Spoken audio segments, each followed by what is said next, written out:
언론 양심의 역사를 이어갈 언론의 바리케이트를 칠 때다. YTN 해직 기자 노정면의 뉴스바.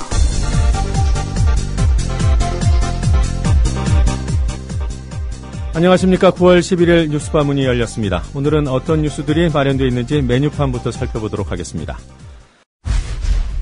전국민 몬스터 사냥 대작전. 우리는 사냥 친구. 더 이상 혼자 하는 사냥이 아니다. 카카오 친구들과 초거대 몬스터를 사냥하고 마석을 모아 위기에 빠진 왕국을 구원하세요. 친구와 함께하면 2배는 재밌고 10배는 신난다. 거대한 몬스터를 만나면 친구에게 도움을 요청하고 힘을 합쳐 함께 사냥하세요. 신개념 모바일 럭셔리 판타지 소셜 RPG. 우리는 사냥 친구 4 카카오. 지금 바로 구글 플레이, 애플 앱스토어에서 무료로 우리는 사냥 친구를 다운받으세요. 게임팟 코리아의 신작 스마트폰 게임 우리는 사냥 친구. 게임팟 코리아의 신작 스마트폰 게임 우리는 사냥 친구. 게임팟 코리아. 팟빵닷컴에서 우리는 사냥 친구 게임 팟캐스트도 들으실 수 있습니다. 정부가 경찰 개혁안을 내놓을 모양입니다. 과연 개혁안인지, 경찰의 수건인 수사권 독립을 선물하려는 것인지, 선물이라면 왜 주려는 것인지 국회 안전행정위 소속인 통합진보당 이상규 의원 연결해서 알아보겠습니다. 영화 천안함 프로젝트에 대한 대형 극장의 상영 중단 조치가 영화인들의 집단투쟁으로 번질 조짐이 보이고 있습니다. 영화인들 스튜디오에 초대했습니다. 기발한 풍자 시사 에너그램 공갈에서는 연일 물의를 일으키고 있는 민주당 조경태 의원이 주인공으로 등장합니다. 잠시 후에 뵙겠습니다. 우리라이프 상조 영업사원 홍대리입니다. 우리라이프 상조는 신설상조 회사입니다. 사장님께 국민TV에 광고자 건의했더니 저희 사장님도 국민TV 예청자시며 조합원이지만 혹 회사 세무조사 받고 탄압받는 거 아니냐며 은근히 걱정이십니다. 그래서 영업사원인 제가 제 돈으로 광고하고 우리라이프 상조를 알리려 나왔습니다. 지금 가입하시면 회원님이 납입하신 소중한 납입금의 10%를 매달 국민TV의 발전을 위해 후원하겠습니다. 1600-3267 1600-3267 우리라이프 상조 제가 쏠 수 있도록 부탁드립니다. 감사합니다. 국민TV를 후원하는 새로운 방법 어렵지 않습니다. 우리라이프 상조를 찾아주세요.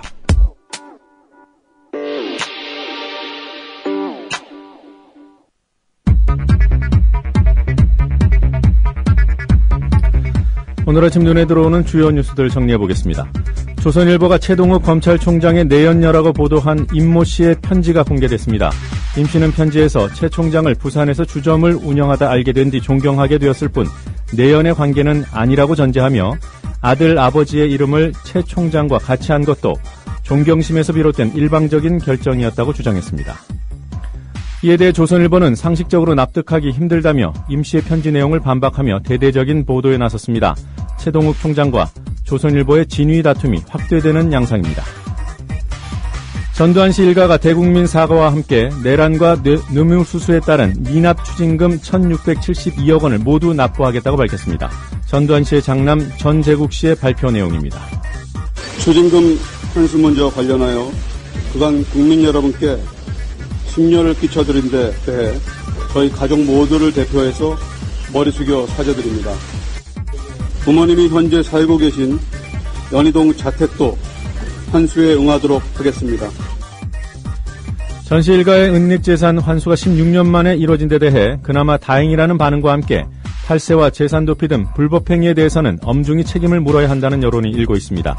검찰은 원칙대로 수사한다는 입장이지만 사법처리 수위가 낮아질 것이라는 전망이 지배적입니다. 전두환, 노태우 두 전직 대통령의 미납 추징금 환수와 관련해 여권에서 이른바 박근혜 대통령의 치적이라는 주장이 잇따라 나오고 있습니다. 그러나 이번 미납 추징금 환수는 지난 5월 야당이 발의한 전두환 추징법과 6월 3일 전 씨 일가의 재산 도피를 폭로한 뉴스타파 보도에서 비롯됐으며 박근혜 대통령의 입장이 나온 것은 새누리당이 추징금 환수를 위한 법안 처리에 반대하던 6월 11일이었습니다. 105일 동안 원전 비리를 수사해온 검찰이 어제 중간 수사 결과를 발표하고 사실상 수사를 마무리했습니다. MB정부 실세였던 박영준 전 차관을 비롯해 43명을 구속하는 등 모두 97명을 기소하는 성과를 거뒀지만 비리 구조의 핵심인 원전 마피아의 실체를 규명하는 데는 실패했다는 평가가 나오고 있습니다. 권영길 전 민주노동당 대표가 정계 은퇴를 선언했습니다.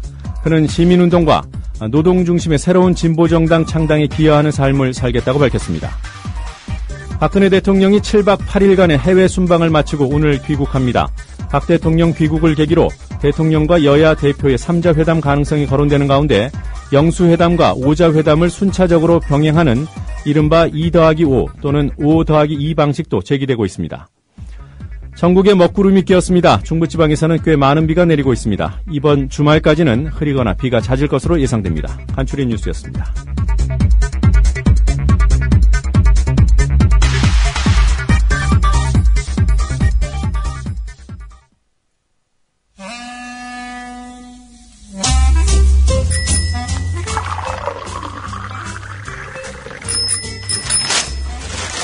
아침 신문 귀로 읽으세요. 김용민의 조간 브리핑.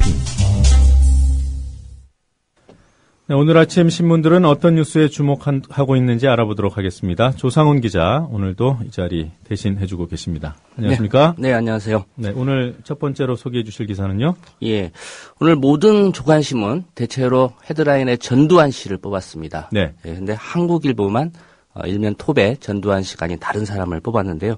차문이라는 인물을 헤드라인에 올렸습니다. 예. 누구냐면은 지난해 대선 당시 국정원 2차장입니다. 헤드라인 제목은 이렇습니다. 댓글 축소 차문이 핵심 인물 부상.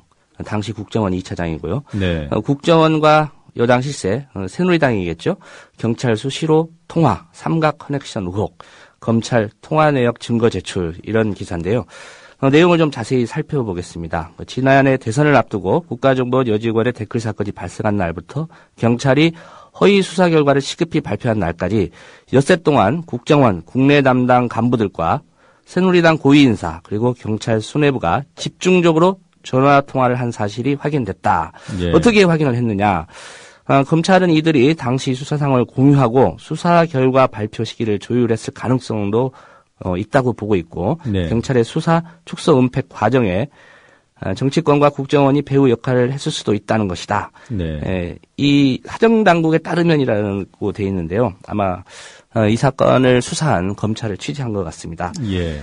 지난해 12월 11일부터 16일까지 엿새 동안 국내 담당인 국정원 2차장과 그 휘하 간부들의 통화 내역을 분석한 결과 새누리당 및 경찰 측과 여러 차례 통화한 사실을 확인했다. 그러니까 검찰이 확인했다는 내용입니다. 예, 그러니까 어제 이종명 3차장이죠. 국정원 3차장. 예. 이분과 관련된 기사에 보면은 이분이 공판에서 김용판 전 서울청장과 통화한 사실을 인정하지 않았습니까? 그렇죠. 그러니까 검찰이 통화 내역을 이미 갖고 있는 것을 알았기 때문에 거짓말을 할 수 없었던 거군요. 예. 여기 한국일보 기사가 이제 주목되는 거는 그동안 이제 3차장이 주로 이 사건을 컨트롤했다. 왜냐하면 예. 이제 심리전단이 3차장 휘하에 있기 때문에요. 근데 새로 밝혀진 사실은 이제 2차장이 핵심 인물로 부상했다. 그런 내용이고요. 검찰은 특히 이제 차문희 당시 국정원 2차장을 정점으로 박원동 전 국정원 국익정보국장과 서울경찰청 담당 국정원 연락관인 안모 씨가 역할을 분담해서 여당 정치인 및 경찰들과 연락한 정황을 포착했다. 이렇게 예. 한국일보가 보도하고 있고요. 그동안 주목받지 않았던 그 2차장이죠. 차 전 차장이 당시 상황을 실질적으로 장악하고 주도한 것으로 의심하고 있어서 그가 이번 사건의 핵심 인물로 떠오를 전망이다. 이런 네. 내용이고요.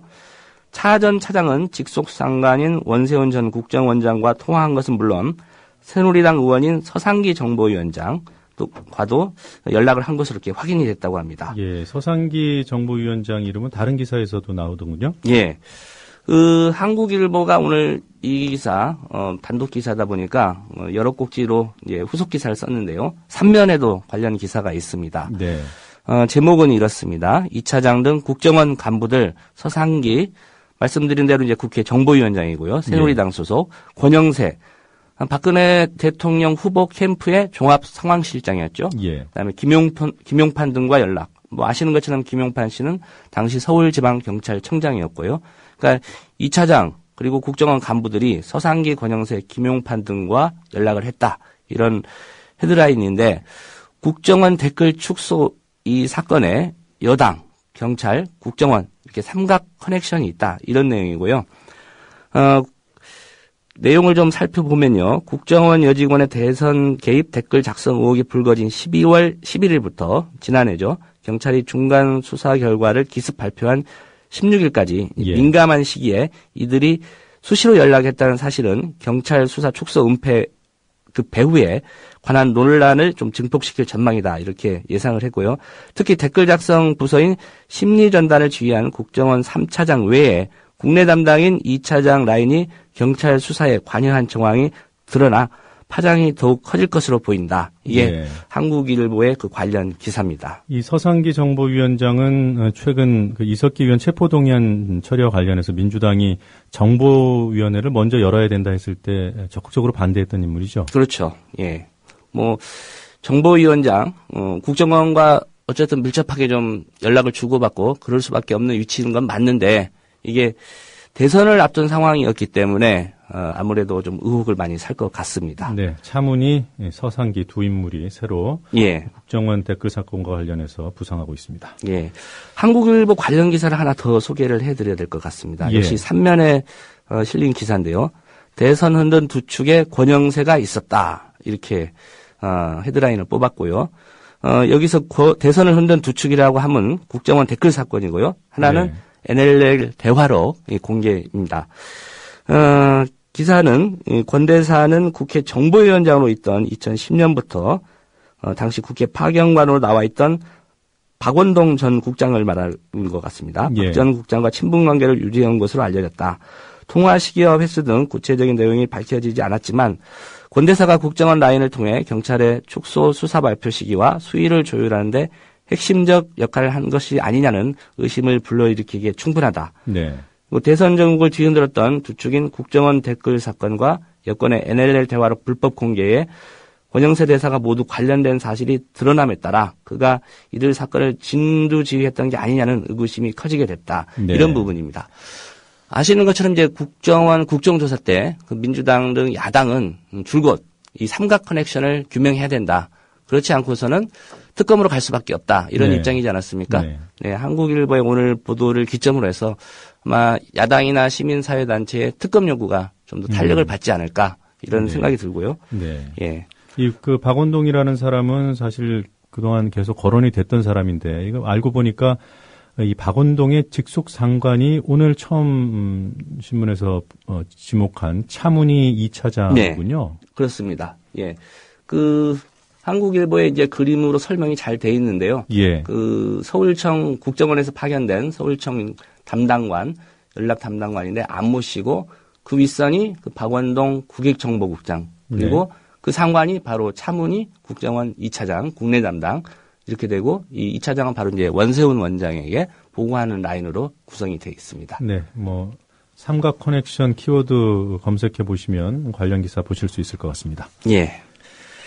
다음은 한겨레 기사인데요. 한겨레 6면에 실렸습니다. 국가정보원 개혁해야 된다 이런 목소리 높은데요. 민주당이 일단 국정원의 대공수사권을 폐지하겠다. 이걸 좀 당론으로 해서 국정원 개혁 법안을 추진하겠다 이런 입장인데요. 여기에 대해서 새누리당이 좀 강력하게 반발을 하고 있습니다. 한마디로 새누리당은 간첩 날개 달아주는 격이다 이러면서 당 지도부들이 나서서 총공세를 하고 있는데요. 대공수사권 폐지가 포함된 국가정보원 개혁안을 당론으로 확정하려는 민주당의 움직임에 대해서 말씀드린 대로 간첩의 날개를 달아주는 격이다.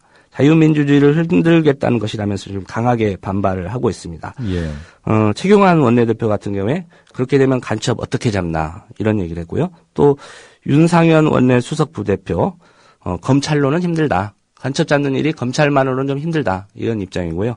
또 정욱택 최고위원 같은 경우에 남북 대치 상황에서 이 민주당의 국정원 대공수사권 폐지, 국정원 개혁 그 법안 말이 되느냐 이런 입장입니다. 충분히 예상 가능한 반응이었기 때문에 댓글 안 달고 국내 주요 인사들 사찰 안 하면은 간첩 충분히 잡을 수 있을 것 같은데 무슨 생각하고 있는지 모르겠습니다. 예, 검찰과 국정원 간의 묘한 기류를 읽을 수 있는 기사가 하나 있어요. 예, 한겨레 일면에 나는 기사입니다. 검찰, 공안당국 이석기 언론 플레이 정면 비판 이런 제목이고요. 네. 예, 수원지검이 그 관련 보도가 너무 많이 나와서 공안 사건에서는 유례 없는 일이다. 그리고 국정원이 최근에 이제 언론 보도를 통해서 그 이석기 의원에게 여적죄 적용을 검토하겠다 이런 보도가 나오지 않았습니까? 예. 이 보도에 대해서도 검찰은 이 보도 어디서 나왔는지 모르겠다. 이 발언이 어디서 나왔는지 모르겠다. 이런 좀 반응을 보였습니다. 차경환 수원지검 2차장이 어제 기자 간담회에서 이제 얘기를 했는데요. 이번 사건에서 이석기 의원 내란 음모 혐의 관련 사건이죠. 독특한 게 수사 중에 진위를 떠나 각종 보도들이 너무 많이 나왔다. 예. 보도가 엄청 많이 나왔는데 혐의 사실의 보도는 부적절하다 이렇게 지적을 했고요. 통상 공안 사건의 경우 검찰과 국정원 구속 기소 시점에 해당 피의자의 혐의 내용을 공식 발표한다고 합니다. 네. 구속 기소를 하게 될 경우에 수사 결과를 발표하게 되는데 뭐 지금은 한참 수사 중이고요. 네. 뭐 이석기 의원 같은 경우 진술을 거부하고 있는데 너무 혐의들이 좀 많이 나왔다는 거고요. 네. 국정원의 여적죄 적용 검토 보도와 관련해서도 어디서 나왔는지 모르겠다. 구속영장에서 이적 동조와 내란 음모 혐의라고 분명히 했다. 혐의 사실을 조사 중이다. 어떤 죄를 적용할지는 수사 마무리해서 검토할 수 있을 것이다. 우리가 확인해 줄 내용이 아니다. 이렇게 말을 했습니다. 네, 이 검찰에서 문제 삼고 있는 이런 기사들 대부분이 다 관계자, 소식통 이렇게 뭐 익명의 취재원을 인용하고 있는데 이렇게 이 기사처럼 이 기사에는 취재원이 나와요. 차경환 수원지검 2차장. 예. 자, 기자들 이 검찰의 목소리에 좀 귀를 기울이시기 바랍니다. 예. 한국일보는 말씀드린 대로 국정원 2차장 기사로 도배는 아니었지만 이렇게 전단을 좀 이렇게 기사를 배치를 했는데 조선일보는 오늘 또 최동욱 검찰총장과 관련된 기사로 지면을 도배를 했더라고요. 예, 먼저 진짜 도배더군요. 예, 한겨레 기사를 먼저 한번 살펴보겠습니다. 예. 어제부터 이제 뭐 한겨레 등 몇몇 매체에 그 최동욱 검찰총장의 내연녀라고 조선일보가 보도한 이 임모 씨가 편지를 보냈다 이런 소식이 있었는데요. 한겨레 기사를 먼저 살펴보면요. 최동욱 총장과 내 아이는 아무 관계없어. 가게 손님으로 알게 돼 함부로 이름 썼다. 그 혼의 아들로 지목된 그 최군의 어머니라고 그 조선일보가 보도한 사람입니다. 네. 이분이 이제 한겨레나 다른 언론사에도 편지를 보내와서 조선일보 보도를 한마디로 좀 부인을 했습니다. 임안무개 씨, 54살인데요. 임모 씨가 이제 편지를 보내왔고요. 네. 그 내용을 좀 밝혀드릴까요? 예, 뭐 간단히 설명해 주시죠. 지금도 밝힐 수 없는 개인적인 사정으로 어떤 분의 아이를 낳게 되었고 아버지 없이 제 아이로만 출생 신고를 하였습니다. 그런데 아이가 커서 초등학교에 다니게 되었을 때 이름을 도용해서 아버지를 최동욱 씨로 한 것뿐입니다. 한국에서 미혼모가 아이를 키운다는 것은 참으로 어려운 일입니다. 아이가 최동욱 씨와 같은 사람이 되었으면 좋겠다는 생각, 가게를 하면서 주변으로부터 보호, 가게 주변에 있는 사람들에게 무시받지 않으려는 마음 때문에 이름을 함부로 빌려 썼습니다. 네. 예, 이런 내용이고요. 이 편지에 보면 주민등록 번호 쓰시고 그리고 또 지장까지 찍었어요. 예, 이게 본인이다라는 그런 거를 분명히 좀 밝히기 위해서 이런 그 편지를 자신의 주민등록 번호도 기재를 했고 말씀하신 대로 이제 그 지장까지 찍어서 보내왔습니다. 네. 조선일보 보도는 어떤 내용들입니까? 예, 조선일보가 오늘 뭐 전두환 씨 추징금 납부 관련 소식 못지않게 많은 지면을 할애를 했습니다. 일면에 일단 역시 그 임 씨의 편지와 관련된 기사를 실었는데요. 네. 최동욱 총장 혼의 아들 생모로 알려진 임 씨 본지의 편지 이렇게 전제를 달았습니다. 네. 최동욱 총장 혼의 아들 생모로 알려진 임 씨. 아이 아버지는 다른 채모 씨, 최동욱 같은 사람 되라고 학적부의 아버지로 올려 이렇게 헤드라인 뽑았고요. 네. 약간 다른 의견을 좀 시각을 담았는데 뭐 그럴 수밖에 없겠죠. 조선일보 입장에서는 네, 법조계 비논리적 주장, 즉각 유전자 검사 받아야 이렇게 썼습니다. 그러니까 임 씨의 편지 자체가 비논리적 주장이라는데 무슨 근거로 그런 판단을 하는지는 모르겠고요. 또 법조계의 말을 빌렸습니다. 즉각 유전자 검사 받아야 이렇게 썼고요. 네, 조선일보는 뭐 여전히 그 최동욱 총장의 혼의 아들이 맞다는 입장을 단정적으로 이어가고 있습니다. 예, 그러면서 이제 2면 3면 종합면인데 주로 이제 그날의 주요 기사를 해설하는 그 지면 아닙니까? 네. 여기에 모두 관련 기사를 실었습니다. 초점은 그 혼의 아들 이 문제 지인이를 떠나서 이제 검찰의 대응 방식 그리고 최 총장의 처신을 좀 문제를 삼고 있는 것 같습니다. 네. 조선일보 입장에서는요. 이면 헤드라인 같은 경우에 범죄정보기획관실 대변인 최 총장 사적 문제에 검찰 공조직 동원 이렇게 헤드라인을 뽑았습니다. 네. 예, 본지가 임시 측만 취재했는데 어떻게 대검 최 총장 측근들이 보도 사실을 파악했느냐. 또 검찰 간부들이 첫 보도 마감 시간인 5일 밤 12시부터 마지막 경고 등 이렇게 협박 문자를 보내왔다. 조선일보 측에요. 네. 법조계 검찰 수뇌부가 총장 개인 문제로 대책회의 여는 것 자체가 부적절하다. 이런 제목을 뽑았는데요. 이런 좀 반문을 해보고 싶습니다. 만일 조선일보 방상훈 사장과 관련된 사적 문제가 거론된다고 하면 과연 조선일보 간부들은 회의를 안 할 것인지 또 어떻게 대응할 것인지를 논의 안 할 것인지 좀 묻고 싶고요. 3면에도 이제 관련 기사를 또 실었는데요. 네.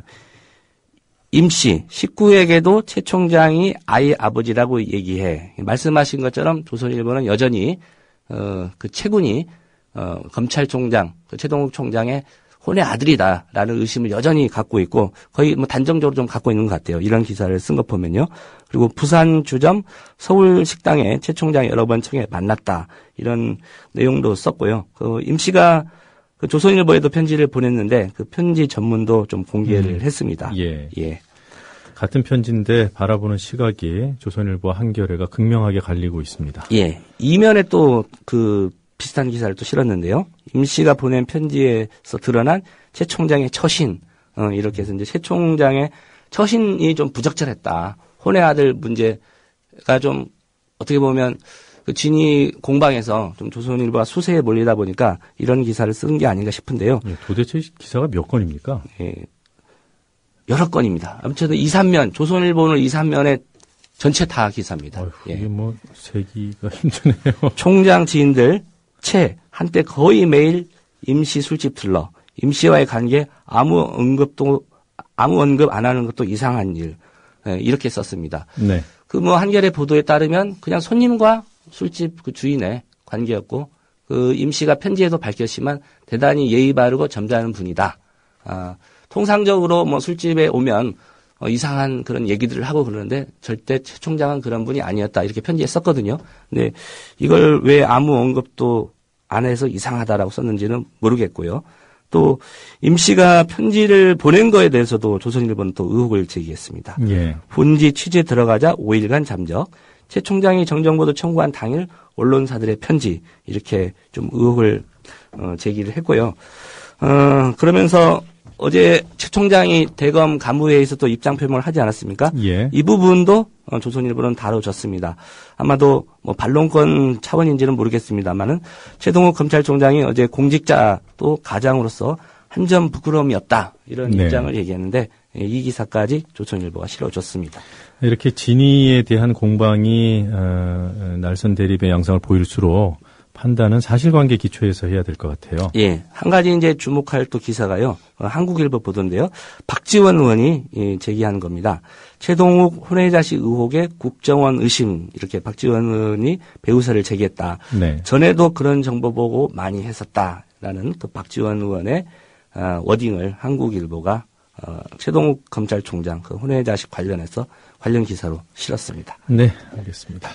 자, 관련 기사는 이 정도로 보고요. 또 다른 내용 좀 살펴보도록 할까요? 예, 전두환 씨 추징금 납부하겠다는 약속 모든 신문에 다 큼지막하게 보도가 되는데요. 예. 동아일보 헤드라인을 좀 그런 준비를 해봤습니다. 네. 추징금 완납 약속했지만 50청사는 미납 이런 제목을 뽑았습니다. 16년간 버티다가 장남을 내세워서 대국민 사과도 했지만은 5.18 언론 통폐합 직접 사과를 해야 된다. 이런 시민단체들이나 또 5.18 그 희생자 유가족들 이런 분들의 입장을 좀 대변한 것 같습니다. 네, 여러 비슷한 보도들이 있었는데 굳이 동아일보 기사를 뽑아오신 이유는 제목이 마음에 들어서입니까? 예, 헤드라인이 눈에 띄어서. 50청사는 미납. 예. 네. 되게 고심한 제목입니다. 이거 보시면 아시겠지만 예. 완납과 미납을 대응시키고요. 동아일보 관련 그렇군요. 기사를 네. 하나 더 살펴보겠습니다. 네. 연체이자 조항이 있었다면 5천억 원을 더 냈어야라는 기사가 있습니다. 아시는 것처럼 현행법상 추징금은 어떤 채무나 이런 부분이 아니기 때문에 뭐 지연금이라든가 연체이자를 물릴 수가 없다고 합니다. 네.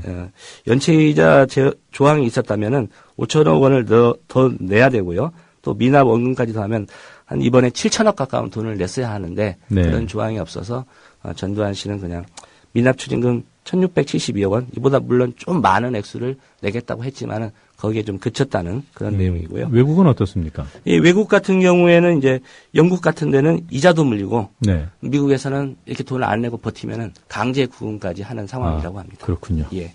그리고 관련해서 또 동아일보 기사를 하나 더 준비를 했는데요. 전두환 씨가 어제 발표해서 장남 제국시 통해서 그 합천의 선산 여기까지 내놓겠다고 하지 않았습니까? 네. 그 이유를 짚었습니다.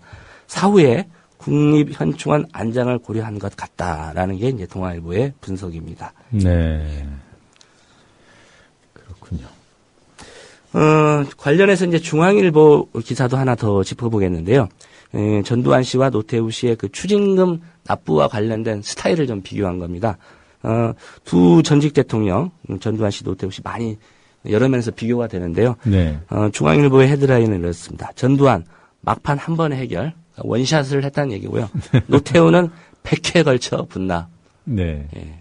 뭐 재임 시절에 그 이후겠죠. 재임 시절은 감히 그 말을 할 수 없었고 물태우라는 얘기를 많이 들었는데 전두환 씨가 이게 부하들 장악하고 그런 면에서 네. 돈 한 번에 좀 크게 쏜다 이런 얘기 많이 있었는데 중앙일보가 그 부분을 좀 적절히 꼽은 것 같습니다. 네, 여기 기사 옆에 붙어 있는 참고 그래픽에도 제목이 이렇게 돼 있어요. 화끈한 전두환, 꾸준한 노태우. 예, 꾸준한 노태우는 정말 고심해서 잘 뽑은 제목인 것 같습니다. 노태우 씨 입장에서 본다면요. 뭐 이런 기사는 전두환 씨에 대한 이미지를 다소 좀 미화하는 듯한 느낌이 있습니다. 예, 뭐 전두환 씨를 추종하는 팬카페도 여전히 있지 않습니까? 예, 그 사람들 입장에서는 뭐 잘 뽑았다고 역시 우리 전두환 보스야라는 생각 가지만 글쎄요, 하겠습니다. 역시 중앙일보에 하지 않을까요? 예. 자, 김종인 씨 관련 기사가 있군요. 예, 경향신문에 났는데요. 경제민주화의 3파죠. 김종인 씨가 좀 거침없는 비판을 했습니다. 헤드라인은 이렇습니다. 경제 활성화, 이명박의 747이 성공했나? 새누리 옛날로 회귀라는 입장을 밝혔는데요. 김종인 전 위원장이 어제 오후에 서울 삼성동 한 호텔에서 좀 포럼이 열렸는데 예. 기자들과 좀 만났다고 합니다. 무슨 얘기를 했냐면은 과연 이 사람들 이제 박근혜 정부 사람들 얘기하는 것 같습니다.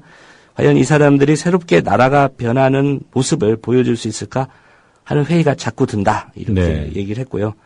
새누리당이 과거로 돌아가는 것 같다 이런 느낌을 얘기했고요. 아무래도 좀 경제민주화 후퇴되고 있는 이런 상황에 대한 비판인 것 같습니다. 네. 자, 오늘 여기까지 듣도록 하고요. 조간 브리핑이 선정한 오늘의 노래, 오늘 조상훈 기자가 소개해 주신 한국일보의 특정 보도, 국정원과 경찰과 새누리당의 삼각 커넥션, 서로 이제 전화로 연락을 주고받았다는 내용인데, 예. 그런 의미에서 SG 워너비의 연락해요 듣도록 하겠습니다.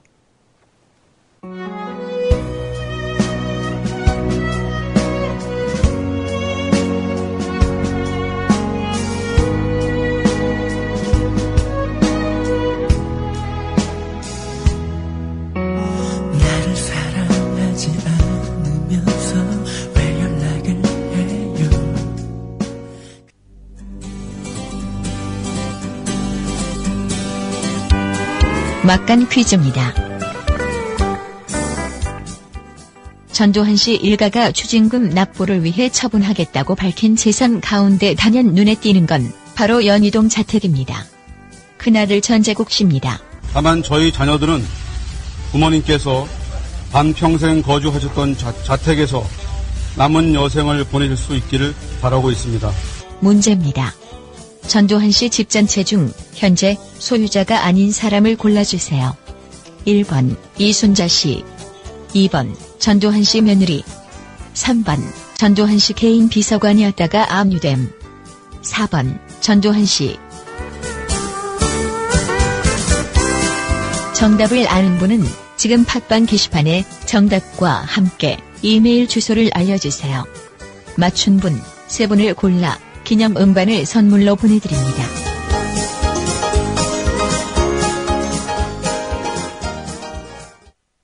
돌발 영상을 보실 때마다 그 뒤에 숨은 제작자가 궁금하지는 않으셨습니까? 돌발 영상 노종면 PD. 자, 국보 1호 숭례문의 붕괴 가능성이 시간이 갈수록 더 커지고 있습니다. 현장 상황을 좀 정리를 해주셔야겠어요. 네, 그렇습니다. 안녕하십니까. 뉴스타파 앵커 노종면입니다. 3년 5개월 만에 스튜디오 아닌 스튜디오에 앉아 카메라를 바라봅니다. 지금 여러분께서는 YTN 해직 기자 노종면이 진행하는 노종면의 뉴스바를 듣고 계십니다. 노종면의 뉴스바는 매일 아침 7시부터 9시까지 국민TV 라디오로 방송됩니다.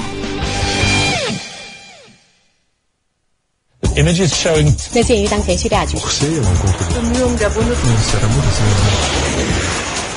국제뉴스 한반도 정세를 한눈에 황준호의 월드 리뷰.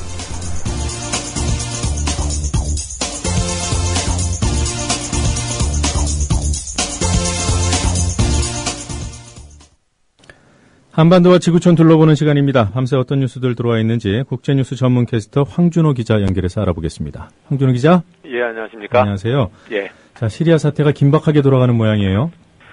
러시아가 시리아한테 화학무기를 국제사회의 통제로 넘기고 폐기하자라는 제안을 했고 그것을 시리아가 받아들였다고 어제 전해드렸는데요.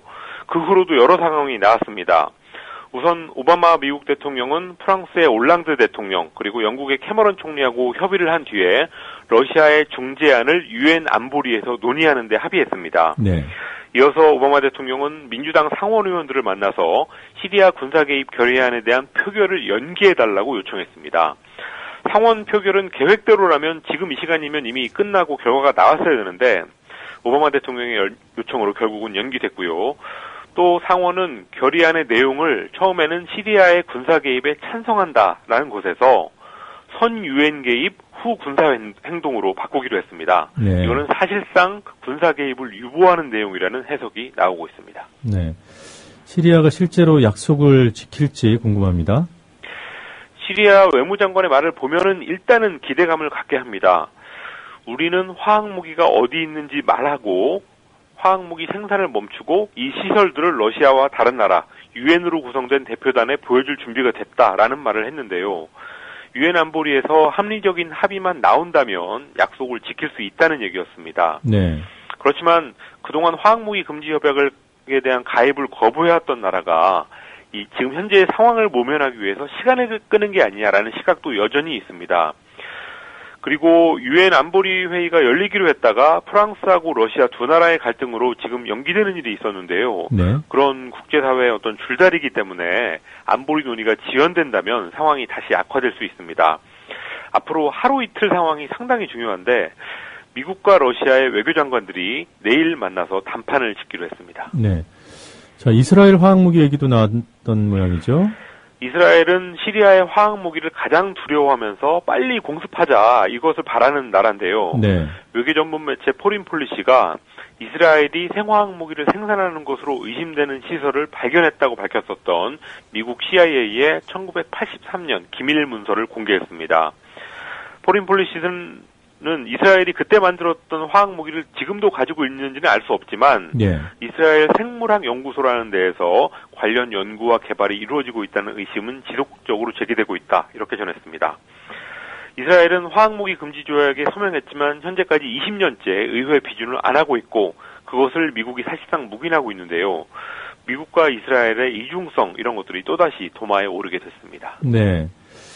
자, 이 남북 관련 소식 하나 좀 알아보도록 하죠. 개성공단 남북공동위원회 어제부터 회의가 시작되지 않았습니까? 예. 네, 밤샘 회의를 긴박하게 했다고 그런 보도가 있었는데 결과가 나왔습니까? 어제 2차 회의가 열려서 재가동 시점 그리고 발전적인 정상화 방안 이런 것들을 논의했는데요. 예. 지금 막 밤샘 회의를 끝내고 결과가 속보로 나오고 있습니다. 예. 우선 가장 관심을 가졌던 재가동 시점에 관한 합의가 나왔습니다. 아, 그래요? 그렇습니다. 오는 16일 다음 주 월요일부터 시운전을 거쳐서 개성공단 재가동에 들어가기로 합의했습니다. 네. 또 기업들의 피해 보상을 위해서 북측에 납부하는 개성공단 기업들의 올해 2013년도분 세금을 면제하고 그리고 올해 4월부터 발생했던 북측 근로자들의 임금에 대해서는 북한의 중앙특구개발지도 총국하고 개성공단 관리위원회가 협의해서 처리하기로 했습니다. 또 10월 중에 개성공단에서 남측 지역에 있는 외국 기업들 그리고 외국 상공인들을 대상으로 해서 투자 설명회를 개최하기로 한 그런 합의들이 나왔습니다. 예. 그 개성공단 입주 기업들 그동안 마음 많이 졸이셨을 텐데 이번 추석 전에 그 재가동할 수 있게 돼서 그나마 다행입니다. 그렇습니다. 어제까지 재가동 시점이 계속 안 나오니까 네. 이제 그동안 한 달 정도 참아왔던 개성공단 기업주들이 다시 한번 불만을 터뜨리고 그런 모습이 있었는데요. 예. 다행히 결과가 나와서 나오게 됐습니다. 네. 자, 일본이 그 센카쿠 열도를 국유한 지 1년이 되지 않았습니까? 예. 네, 어제 중국하고 대치 상태가 있었더군요. 센카쿠 열도는 원래 사유지였는데 예. 일본 정부가 국유화한 지 오늘로 1년이 됩니다. 예. 그동안 중국하고 여러 번 대치하면서 명실상부한 분쟁 지역이 됐는데요. 국유화 1주년을 하루 앞둔 어제도 외교적인 공방, 해상 대치 상황 이런 것들이 벌어졌습니다. 중국은 대규모 군사훈련을 하고 또 센카쿠 지역 해역에 자국 해경 선단을 투입하면서 무력 시위를 벌였습니다. 한편으로 중국 외교부 대변인은 일본이 역사와 현실을 직시하고 잘못을 바로잡기를 요구한다라고 말했습니다. 여기에 맞서서 일본 해상보안청도 순시선을 거기에 투입해서 대응했고요. 그러면서 센카쿠 해역에서는 중국과 일본 정부 선박 간에 긴박한 대치 상황이 조성됐습니다. 이러다 보니까 지난 1년 동안 두 나라 국민들의 감정도 계속 안 좋아지고 있는데요. 네. 서해에서의 남북한 갈등과 더불어서 동북아시아에서 가장 위험한 긴장 지역이 됐습니다. 네. 자, 미국도 과거 청산이 잘 안 되는 모양이죠? 예, 금융위기의 주역들이 여전히 활동하고 있다라는 보도가 나왔습니다. 리먼 브로더스 사태로 불거졌던 2008년 금융위기에 책임이 있는 금융회사의 경영자 중에서 일부가 아직도 금융계에 남아서 활동하고 있다고 월스트리트저널이 보도했습니다.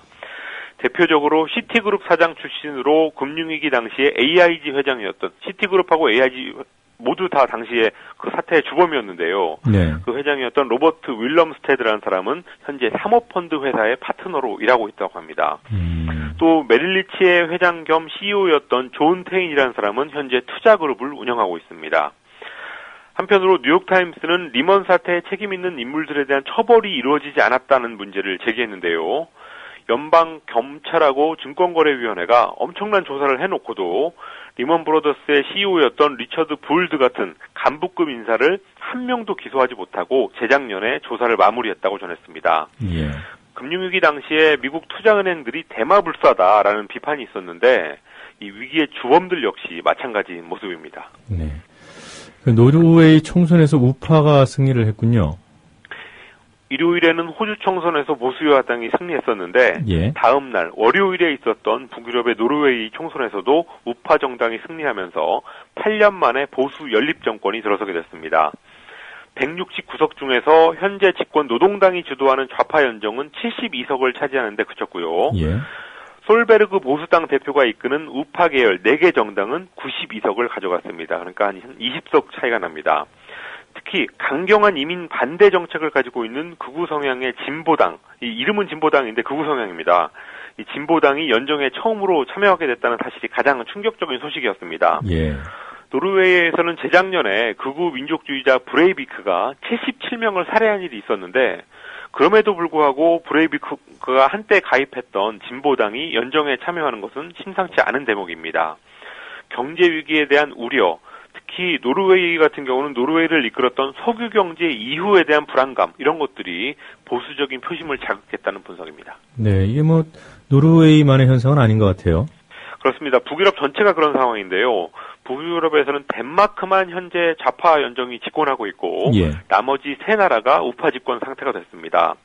대표적으로 스웨덴에서는 2010년에 우파 연정이 재집권해서 현재까지 이어지고 있고 당시에 극우 성향의 스웨덴 민주당이 처음으로 원내 진출을 했습니다. 핀란드는 재작년 총선에서 보수 성향의 국민연합당이 연정의 중심으로 나섰습니다. 이 이유는 경제 위기로 나눠 먹을 수 있는 파이가 적어지면서 반이민 정서가 강해지고 또 유럽 통합에 대한 불만 이런 것들이 북유럽의 정치 상황을 만들었습니다. 네, 어느 나라라 경제가 문제군요. 그렇습니다. 자, 오사카 평화박물관이 침략 전시물을 대폭 줄인다 이런 기사가 눈에 보입니다. 오사카 평화박물관은 태평양 전쟁에 관한 자료를 전시하는 곳인데요. 2015년까지 개보수를 하면서 과거 일본군의 침략 행위와 관련된 전시를 축소하는 방향으로 기본 설계안이 마련됐다고 아사히 신문이 보도했습니다. 반면에 연합군의 오사카 공습과 피해 상황 이런 것들은 확대해서 전시하기로 했는데요. 네. 침략의 정의는 정해져 있지 않다라는 아베 총리의 말이 이런 부분에서도 실현되고 있는 그런 모습입니다. 네, 오늘 여기까지 듣도록 하겠습니다. 지금까지 황준호 기자였습니다. 고맙습니다. 감사합니다. 조선일보 지난 9월 6일 보도. 지난 4월 검찰총장이 인사청문회에서 딸 하나만 두고 있다고 밝혔던 최동욱 총장. 그러나 최 총장에게 11살 된 혼외 아들이 있다고 조선일보가 보도했습니다. 혼외 자녀 문제가 불거지면서 국민을 속였다는 비판을 피할 수 없게 됐습니다. 그런데 어제 돌발 변수 등장. 최동욱 총장의 혼외 자녀를 낳았다는 여성이 한겨레에 편지를 보낸 것. 최동욱 총장의 혼외 아들을 낳았다고 조선일보가 보도한 여성이 언론사에 편지를 보내 아이는 최 총장과 아무런 관계가 없다고 밝혔습니다. 주변으로부터 무시당하지 않기 위해 아이 아버지 이름을 최동욱 총장이라고 했다고 말했습니다. 그러면서 자신의 아이는 최 총장과 아무런 관계가 없는 아이라고 주장했습니다. 다른 사람의 아이지만 최동욱 총장과 같은 사람이 됐으면 좋겠다는 생각. 그리고 가게를 하면서 주변으로부터의 보호와 무시를 받지 않기 위해 최 총장의 이름을 빌려 썼다는 겁니다. 이 편지 말미엔 임 씨의 주민등록번호와 인장이 찍혀 있었습니다. 졸지의 보도 경위를 추궁받게 된 조선일보. 오늘 자에서는 자기들도 편지를 받았다며 이 편지를 찬찬히 읽어보면은 적극적인 해명에도 불구하고 여전히 풀리지 않는 의문점이 많습니다. 조선일보 종합편성 채널 TV조선의 메인 뉴스. 식구들에게 말한 것조차 거짓이었다는 것은 어딘가 석연치 않습니다. 자식에게는 최동욱 아들로 살라고 한 마당에 가족에게는 그게 거짓말이었다고 말하는 게 당연하다고? 초등학교 학적부에 아버지 이름으로 최동욱이라고 쓰면서도 알고 지내던 최 총장 동의를 받지 않고 썼다는 것도 납득하기 힘듭니다. 생각해보라. 최동욱 총장이 동의를 해주겠나? 자기 아들도 아닌데. Y씨는 또 초등학생 아들을 서울 최고 사립초등학교에 보내다가 사실상 혼자 돌연 미국으로 보낸 이유도 전혀 설명하지 않았습니다. 그 사정을 왜 조선일보에 알려줘야 하는데. 학교에서 소문이 나면서 최동욱 검사가 아버지 아니냐고 여러 번 놀림을 받았다는 말도 의구심을 낳습니다. 초등학생들에게 자랑스럽게 보이고 존경받아야 할 검찰총장이 놀림의 대상이 되었다는 건 이해하기 어렵습니다. 초등학생 중에서 검찰총장이 뭐 하는 사람인지 잘 알고 있는 어린이가 몇이나 있을지 그건 생각 안 해봤는지. Y씨가 밝힌 아이 아버지의 성씨가 비교적 희귀 성인 최씨라는 점도 의문을 키웁니다. 대한민국의 최씨 성 가진 분들은 무려 20만 명. 의심이 과한 것은 아닌지. Y씨는 파문이 걷잡을 수 없이 커져서 해명한다고 밝혔지만 최 총장이 제안한 DNA 조사에 응하겠다는 말은 끝내 하지 않았습니다. TV조선 이현준입니다. 결국 조선일보 DNA 검사 한번 해보자는 궁색하고 초라한 처지에 몰리게 된 듯.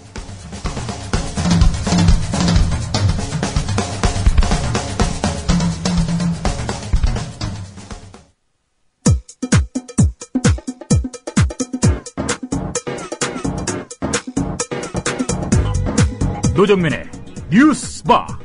이제는 이슈 탐험입니다. 안전행정부가 경찰의 수사권을 독립시키는 쪽으로 가닥을 잡았다는 보도가 나오고 있습니다. 국정원 댓글 사건 수사 결과를 조작하고 은폐해서 대선 표심까지 왜곡했다는 비판을 받고 있는 경찰이어서 바라보는 시선이 곱지 않습니다. 이를 의식한 듯 정부도 경찰권 남용을 견제하는 방안도 함께 준비하는 것으로 알려졌습니다. 국회 안전행정위원회 소속인 통합진보당 이상규 의원 전화로 연결해 보겠습니다. 이상규 의원님 안녕하십니까? 예, 안녕하세요. 이상규입니다. 네. CBS가 단독 입수했다는 경찰 조직 활성화 방안 문건, 의원실에서도 확보했습니까? 내용을 저희가 언론을 통해서 보긴 했는데요. 네. 가장 큰 문제가 경찰 쪽도 그렇고요. 안행부 쪽도 그렇고 네. 사실 자체를 확인을 못 해주고 있습니다. 아니라고 합니까? 아니면은 시인도 부인도 안 합니까? 그러니까 시인도 부인도 하지 않고 잘 모른다. 그다음에 자료가 없다. 이렇게 대답을 하고 있는 걸로 봐서는요. 네. 지금 그 정부 조직 내에서도 구체적인 논의가 제대로 된 게 아니라 네. 일부 선에서 밀실로 지금 논의가 이루어진 게 아닌가. 이 대목 자체가 굉장히 문제가 있다고 생각됩니다. 네, 그 부분은 뒤에서 또 짚어보도록 하고요. 그럼 지금 보도를 토대로 해서 그 내용들을 추정해 볼 수밖에 없는 상황이군요. 예, 그렇습니다. 네, 지금 어디서 만든 문건으로 지금 일단 지금 이제 나와 있는 얘기는 유정복 장관하고 네. 청와대 행정비서관이 예. 그 초안을 직접 보고했다 대통령에게 이렇게 좀 되어 있고요. 네. 내용에는 보면은 자치경찰제를 도입한다거나, 네. 그 다음에 그 경찰의 그 직무 수행을 보다 강화하기 위해서 일반적 수권 조항을 네. 신설한다거나, 그 다음에 안행부 산하에 경찰 공무원 임명 제청위원회라고 하는 그 임명에 관한 권한을 안행부가 갖는 이런 내용이 좀 들어가 있고요. 네. 그 다음에 경찰대학에 대한 그 정원 축소, 그 다음에 특혜 폐지 등등이 지금 들어가 있습니다. 예. 이 경찰 개혁이라든가 활성화라든가 표현은 다양하겠습니다만 가장 민감한 부분이 수사권 독립 아니겠습니까? 예, 그렇죠. 이와 관련된 내용은 어떻게 파악이 되고 있습니까? 사실 수사권 독립은 그 검찰과 동시에 논의가 돼야 되는데 이번 과정에서는 그게 전혀 없다고 하는 점. 네. 그 다음에 그 수사권 독립과 항상 이제 같이 따라다니는 게 자치경찰제인데 예. 자치경찰제가 일부 들어가는 있습니다. 네. 그런데 그 수사권 독립 문제도 그렇고 자치경찰제도 그렇고, 그러니까 지금 나와 있는 거에서도 확정된 게 없고요. 네. 관련된 논의를 하겠다. 국무총리실 산하에 이런 논의기구를 신설하겠다. 이런 정도만 돼 있어갖고 네. 이게 자칫 변죽만 울리고 경찰에 대한 통제만 강화하는 것이 아닌가 이런 지금 의구심이 지금 일고 있습니다. 네. 그런데 언론에서는 정부가 경찰 수사권을 독립해주는 쪽으로 방점을 찍고 있다 이렇게 보도를 하고 있어요. 왜 그런 거죠? 그러니까 지금 이제 내용이 수사권 독립을 확고히 하겠다라고 하는 건 사실은 어디에도 없고요. 네. 관련해서 이 내용을 국무총리 소속으로 네. 논의 기구를 설치하겠다 이렇게만 되어 있는 상태고요. 네. 그 다음에 이제 다만 지금 이제 언론이 이렇게 쭉 흘리는 것을 놓고 보면 최근에 검찰이 그 국정원 댓글 수사에서도 네. 그렇고 그 다음에 내란 음모 사건에 관련해서도 그렇고 국정원의 움직임에 대해서 일련의 견제 움직임이 이제 보이고 있는데 검찰의 움직임에 대해서요. 그렇죠. 예. 이 검찰에 대한 압박의 일환으로 경찰 수사권 독립을 오히려 활용하는 것은 아닌지 만약에 이런 정치적인 의도가 있다면 이거는 더더욱 문제가 아닌가 싶습니다. 네. 자, 이 대목에서 경찰의 수사권 독립이 구체적으로 뭘 말하는 건지 좀 우리 청취자분들께 설명이 필요할 것 같아요. 좀 설명을 부탁드리겠습니다. 지금 모든 수사는 검찰이 수사 지휘를 하도록 되어 있습니다. 그런데 그 지난 정부 시기에 이 수사권 독립 문제가 논의가 돼서 네. 그러니까 경미한 사안에 대해서는 경찰이 직접 수사를 개시할 수 있는 권한을 줘야 된다라고 해서 그것은 법 개정이 된 바가 있습니다. 그래서 네. 현재는 경찰이 수사를 개시할 수는 있게 되어 있는데 개시는 할 수 있으나 그 수사에 대한 독자적인 권한은 전부 검찰의 지휘를 받아야 되기 때문에 경찰이 독립적으로 수사를 할 수 있는 권한을 주자라고 하는 것이 수사권 독립의 핵심적인 내용입니다. 예, 실제 사례를 들어서 한번 여쭤보도록 하죠. 지난 대선 직전에 댓글이 없다는 허위 발표를 했다가 뒤늦게 검찰 수사를 받고 있는 김용판 씨라든가 경찰 고인사들이 있지 않습니까? 예. 만약 경찰의 수사권이 독립된 상태였다고 가정을 하면 상황이 어떻게 달라졌을까요? 만약에 그 경찰의 수사권이 독립되어 있었다고 한다면 네. 그 경찰 내부에서 그 수사 권한이 있는 수서경찰서 그리고 당시 수사 과장이었던 그 권은희 과장이 예. 처음부터 이 부분에 대해서 독자적으로 그 분석도 우려하고 자체 조사를 바로 벌려나갈 수 있었을 겁니다. 네. 그런데 이미 다 알려진 것처럼 서울청장이 분석 과정을 왜곡을 했고 그 다음에 압수수색 영장 발부에 관련해서도 상당한 외압이 있었던 이제 이런 부분들이 수사권 독립이 되지 않은 속에서 이루어진 구조적인 문제가 같이 있는 거죠. 네. 그러니까 수사권 독립이 돼 있었으면 수사가 조금 더 밀도 있게 진행됐을 것이다. 외압도 막아낼 수 있었을 것이다. 이렇게 보는 건가요? 예, 그렇습니다. 네. 자, 이 수사권 독립, 경찰의 오랜 수건 아니었습니까? 예, 그렇죠. 그거와 마찬가지로 또 검찰에서도 늘 경계하던 부분이었는데 그동안 검경 수사권 줄다리기는 어떻게 진행되어 왔습니까? 이 논의는 그 국회에서는 17대, 18대 연이어서 논의가 이미 다 된 바가 있고요. 네. 수사권 독립이 필요하다. 왜냐하면 검찰이 현재 기소를 독점하고 있을 뿐만 아니라 네. 수사의 시작과 끝도 모두 그 장악을 하고 있는 지휘를 통해서 이런 상황이기 때문에 경찰의 수사권 독립을 통해서 경찰과 검찰의 견제와 균형이 필요하다라고 하는 것이 일반적인 이야기입니다. 예. 그렇지만 현재까지는 검찰의 막강한 힘에 의해서 그것이 그 실행되지는 못하고 있는 거고요. 현재 수사 개시를 경찰이 할 수 있도록 되어는 있지만 이조차도 현실에서는 아직 힘을 발휘하지 못하는 이런 상황이죠. 네. 그 검찰 쪽에서는 보통 경찰 조직이 10만이 넘는데 10만이 넘는 그 경찰 조직이 독자적인 힘을 갖게 됐을 때 네. 어디로 튈지 모른다라고 하는 이야기가 나올 정도로 이렇게 견제가 있는 건 사실이고요. 네. 근데 이런 부분에 관련해서는 어쨌든 그 권력 기관일수록 특히 수사 기관일수록 그 권한이 분점되는 것이 맞다라고 생각을 하고요. 이거는 전체적으로 보면 그 검찰의 개혁, 경찰의 개혁, 그리고 국정원의 개혁, 그리고 여기에다가 고위공직자 수사 비리처를 네. 신설하면서 전체적으로 조정해야 될 사실 이런 문제입니다. 예, 그래서 이 하나씩 따로따로 떼어놔서 뭐 검찰 입장에서는 뭐 어떤가, 경찰 입장은 어떤가 이렇게 보기는 참 어려운 면이 있긴 합니다만 좀 오해의 소지가 있는 것 같아서 조금 더 짚어볼게요. 조금 전에 그 국정원 댓글 사건에 대해서 만약에 경찰이 수사권을 독립된 상태에서 수사를 했다면 조금 더 나았을 것이다.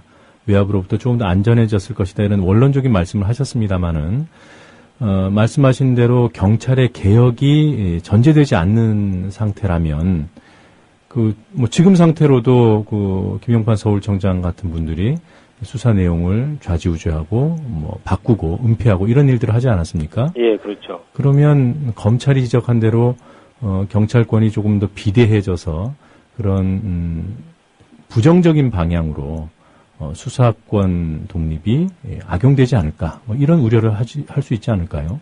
그래서 이제 그런 문제 때문에 현재 지금 이제 정부에서 나오고 있는 이번 경찰 조직 활성화 방안을 별도로 하고요. 네. 자체로만 보면 수사권 독립은 필요하다. 네. 그래야만 검찰의 어떤 이 무소불위의 권한에 대한 견제가 가능하다. 예. 그다음에 경찰의 수사권 독립을 주되 동시에 자치경찰제를 네. 도입을 해서 일반적인 범죄는 자치경찰이 전부 다 수사를 할 수 있도록 하고 중범죄에 관해서만 미국의 FBI처럼 네.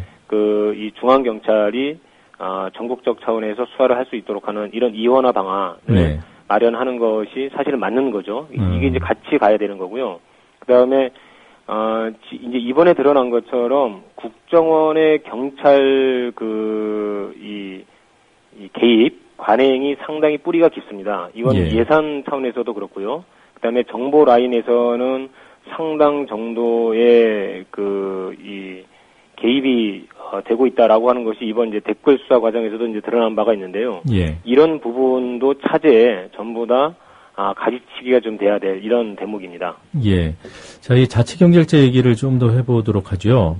앞서서도 이 경찰의 수사권 독립 권한을 주는 것과 같이 붙어 다니는 것이 자치경찰제 도입이라고 하지 않았습니까? 예. 자치경찰제가 도입되면 경찰권이 축소되는 의미가 있다. 이렇게 보는 거죠. 그러니까 경찰권이 이거는 그냥 축소는 아니고요. 예. 지방자치단체가 경찰을 이제 감독하고 지휘하는 이런 체제가 되는 거고요. 네. 이건 사실 선진국에서는 이미 시행이 되고 있는 겁니다. 네. 그래서 현재 소방관들이 전부 지방자치단체장의 그 명을 받아서 움직이도록 되어 있거든요. 네. 그러면은 뭐 경상도는 경상도대로, 충청은 충청대로 자기 그 지역의 지리적 현황이나 재해 발생의 특성에 맞게 대응할 수 있도록 한다라고 하는 취지가 있기 때문에 네. 이런 것을 잘 살려나가는 측면으로 놓고 본다면 이거를 그냥 단순하게 수사권의 축소라고 하기보다는 네.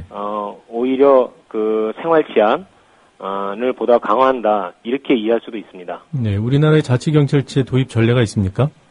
현재는 제주도가 네. 지금 이제 특별자치도가 돼 있어서 제주도에서 시행을 하고 있는데요. 예. 다만 제주도는 교통과 경비만 담당하고 있어서 상당히 그 범위가 좀 제한적입니다. 예. 그 일반 범죄에 대한 것까지는 현재 되어 있지 않고요. 따라서 뭐 청원 경찰이 조금 더 범위가 넓혀진 현재는 그런 정도입니다. 그리고 이 부분에 대해서 경찰 내부의 반응은 그렇게 호의적이지는 않습니다. 그러니까 지금 도입되어 있는 제주의 사례나 그리고 또 언론에 보도된 정부가 추진하는 자치경찰제 도입 방안도 본질적인 의미의 자치경찰제와는 좀 다른 것이군요.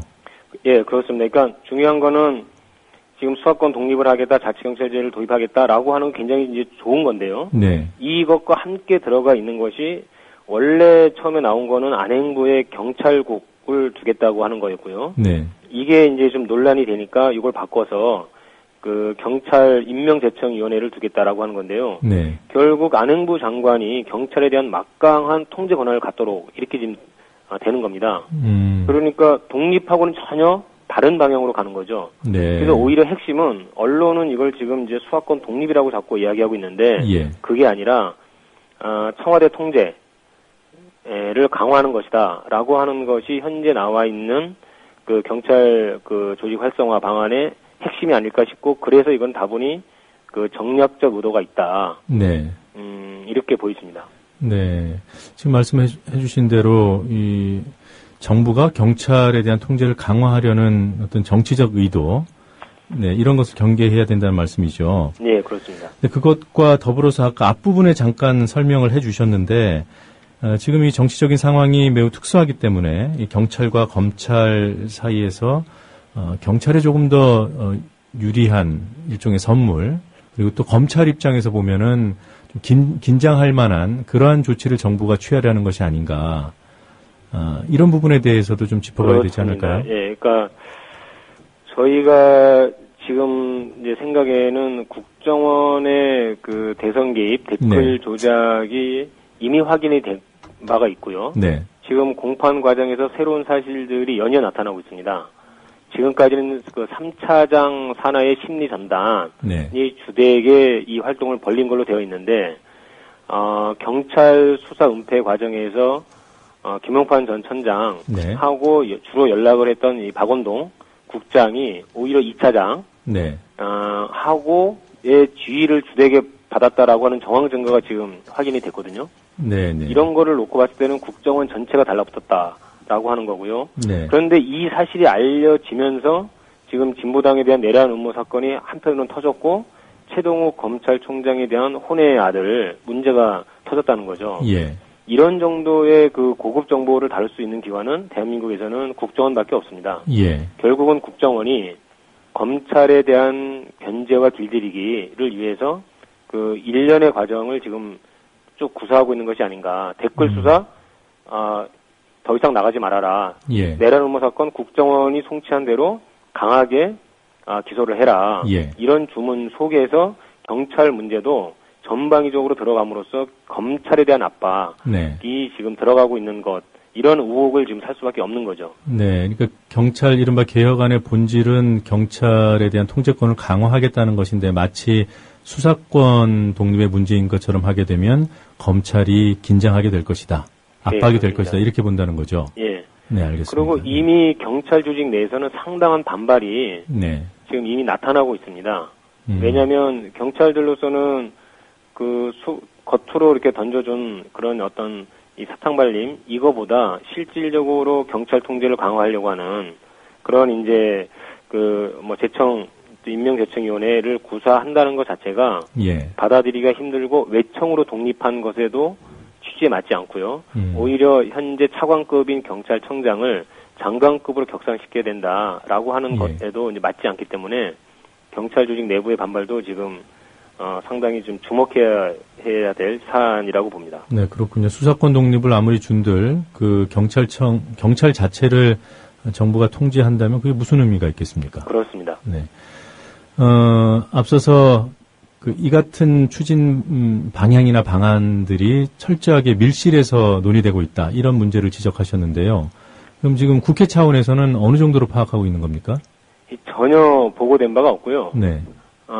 제가 뭐 다른 몇몇 그 안행이 네. 의원 하고도 막 확인을 해보니까 전혀 모르고 계시더라고요. 네. 그러니까 이거는 하여튼 이렇게 진행하는 것 자체가 상당히 문제입니다. 예. 그러니까 정부 조직 내에서도 안행부도 그렇고 경찰도 자료가 없다고 얘기할 정도고요. 네. 그다음에 국회에도 전혀 보고가 되지 않았고 관련된 논의나 토론회조차 되지 않았기 때문에 예.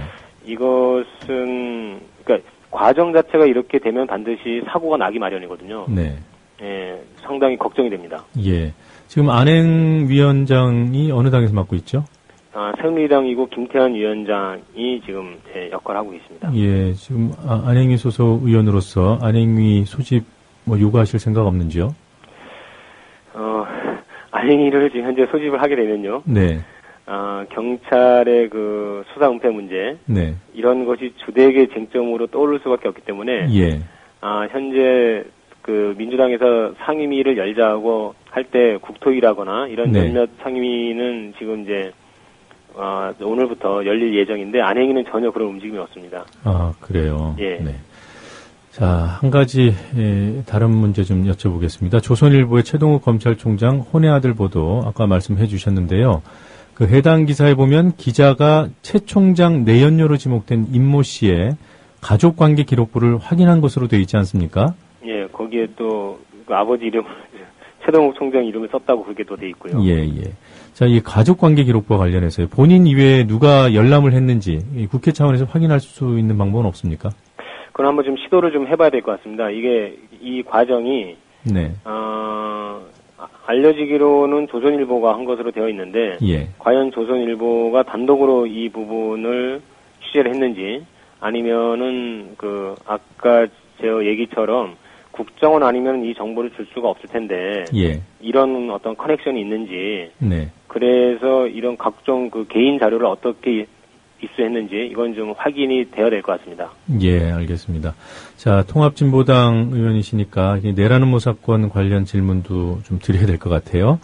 당 지도부의 사건 초기 대응이 불신을 오히려 키웠다 이런 지적이 있습니다. 이 의원님 판단은 어떻습니까?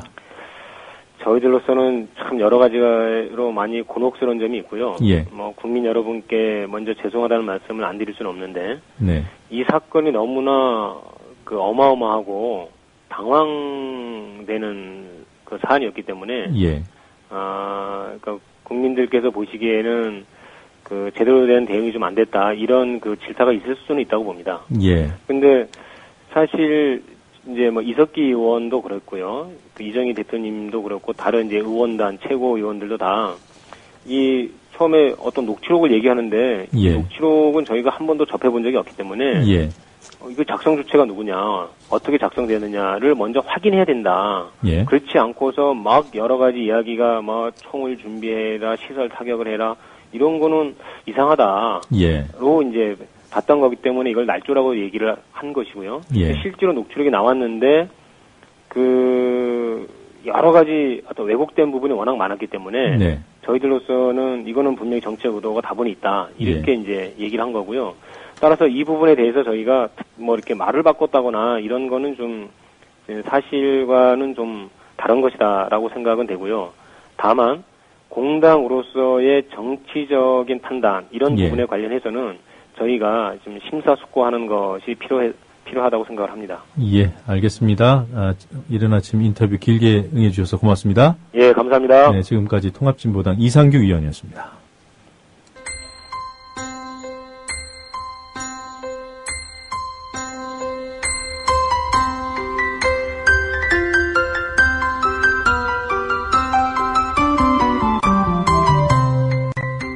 이 시간 하늘 풍경입니다. 지금은 중부지방뿐만 아니라 전북과 경북 지역에도 비가 내리고 있습니다. 특히 서울을 포함한 일부 수도권 지역엔 시간당 10mm의 강한 비가 내리고 있습니다. 출근 시간대에는 주로 중부 서해안을 중심으로 다소 강한 비가 내릴 것으로 보입니다. 동해안이나 남부지방으로는 한두 차례 약하게 내리는 정도가 되겠습니다. 오후까지 전국 곳곳에서 비가 오다가 남부지방은 오후 중에, 중부지방은 밤이면 모두 그치겠습니다.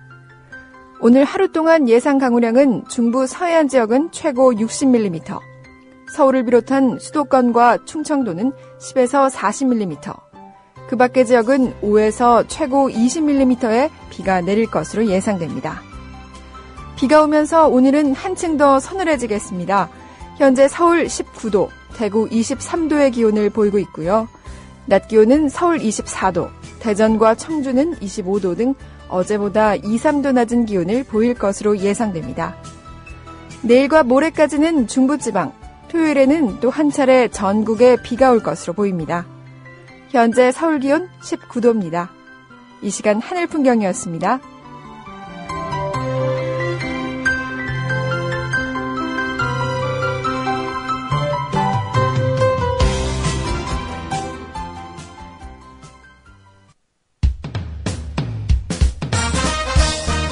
공정한 시각, 따뜻한 관찰.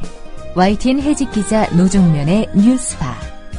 이제는 초대석으로 함께합니다.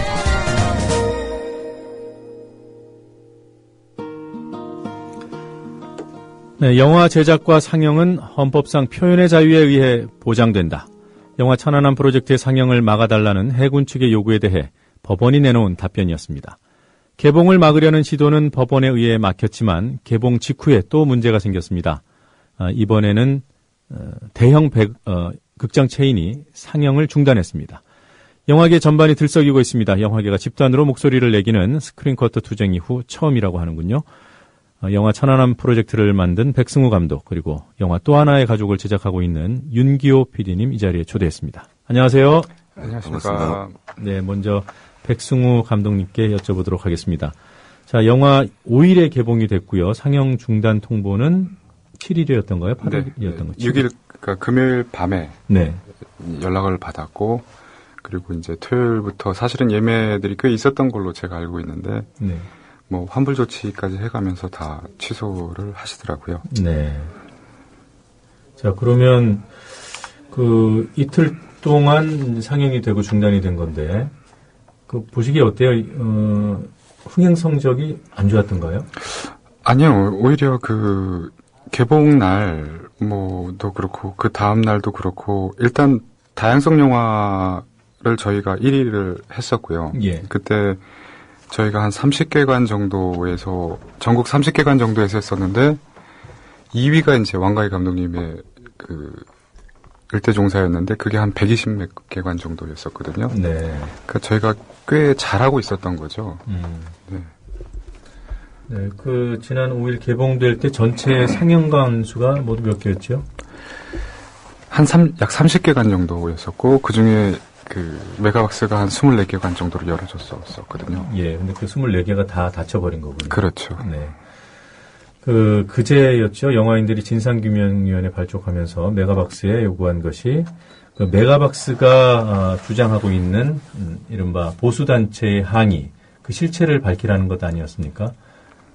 그 영화인들은 그게 뭐 거짓말이라고 보시는 건가요?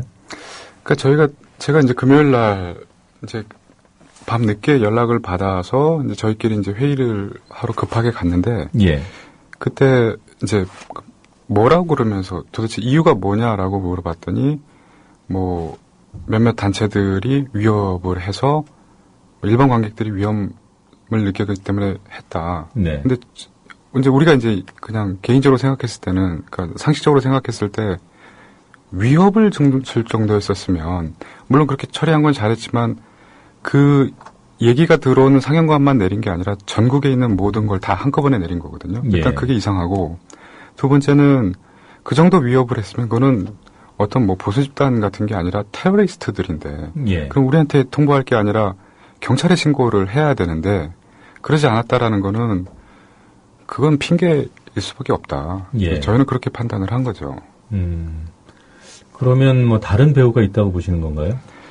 누군가 뭐 어쨌든 메가박스도 영화계 한 파트를 차지하고 계시는 분들이기 때문에 예. 이게 어떤 의미를 하는 건지를 분명히 아실 텐데 그 이성적인 생각을 확 접게끔 만든 무언가 압력일 수밖에 없는 거죠. 네, 그 메가박스가 그래도 큰 상영관들 중에서는 유일하게 그 상영을 하기로 했던 곳 아닌가요? 뭐 CJ나 맞습니다. 롯데는 상영을 안 하고 있죠. 예, 처음부터 저희한테는 안 한다고 얘기를 했었죠. 네. 예.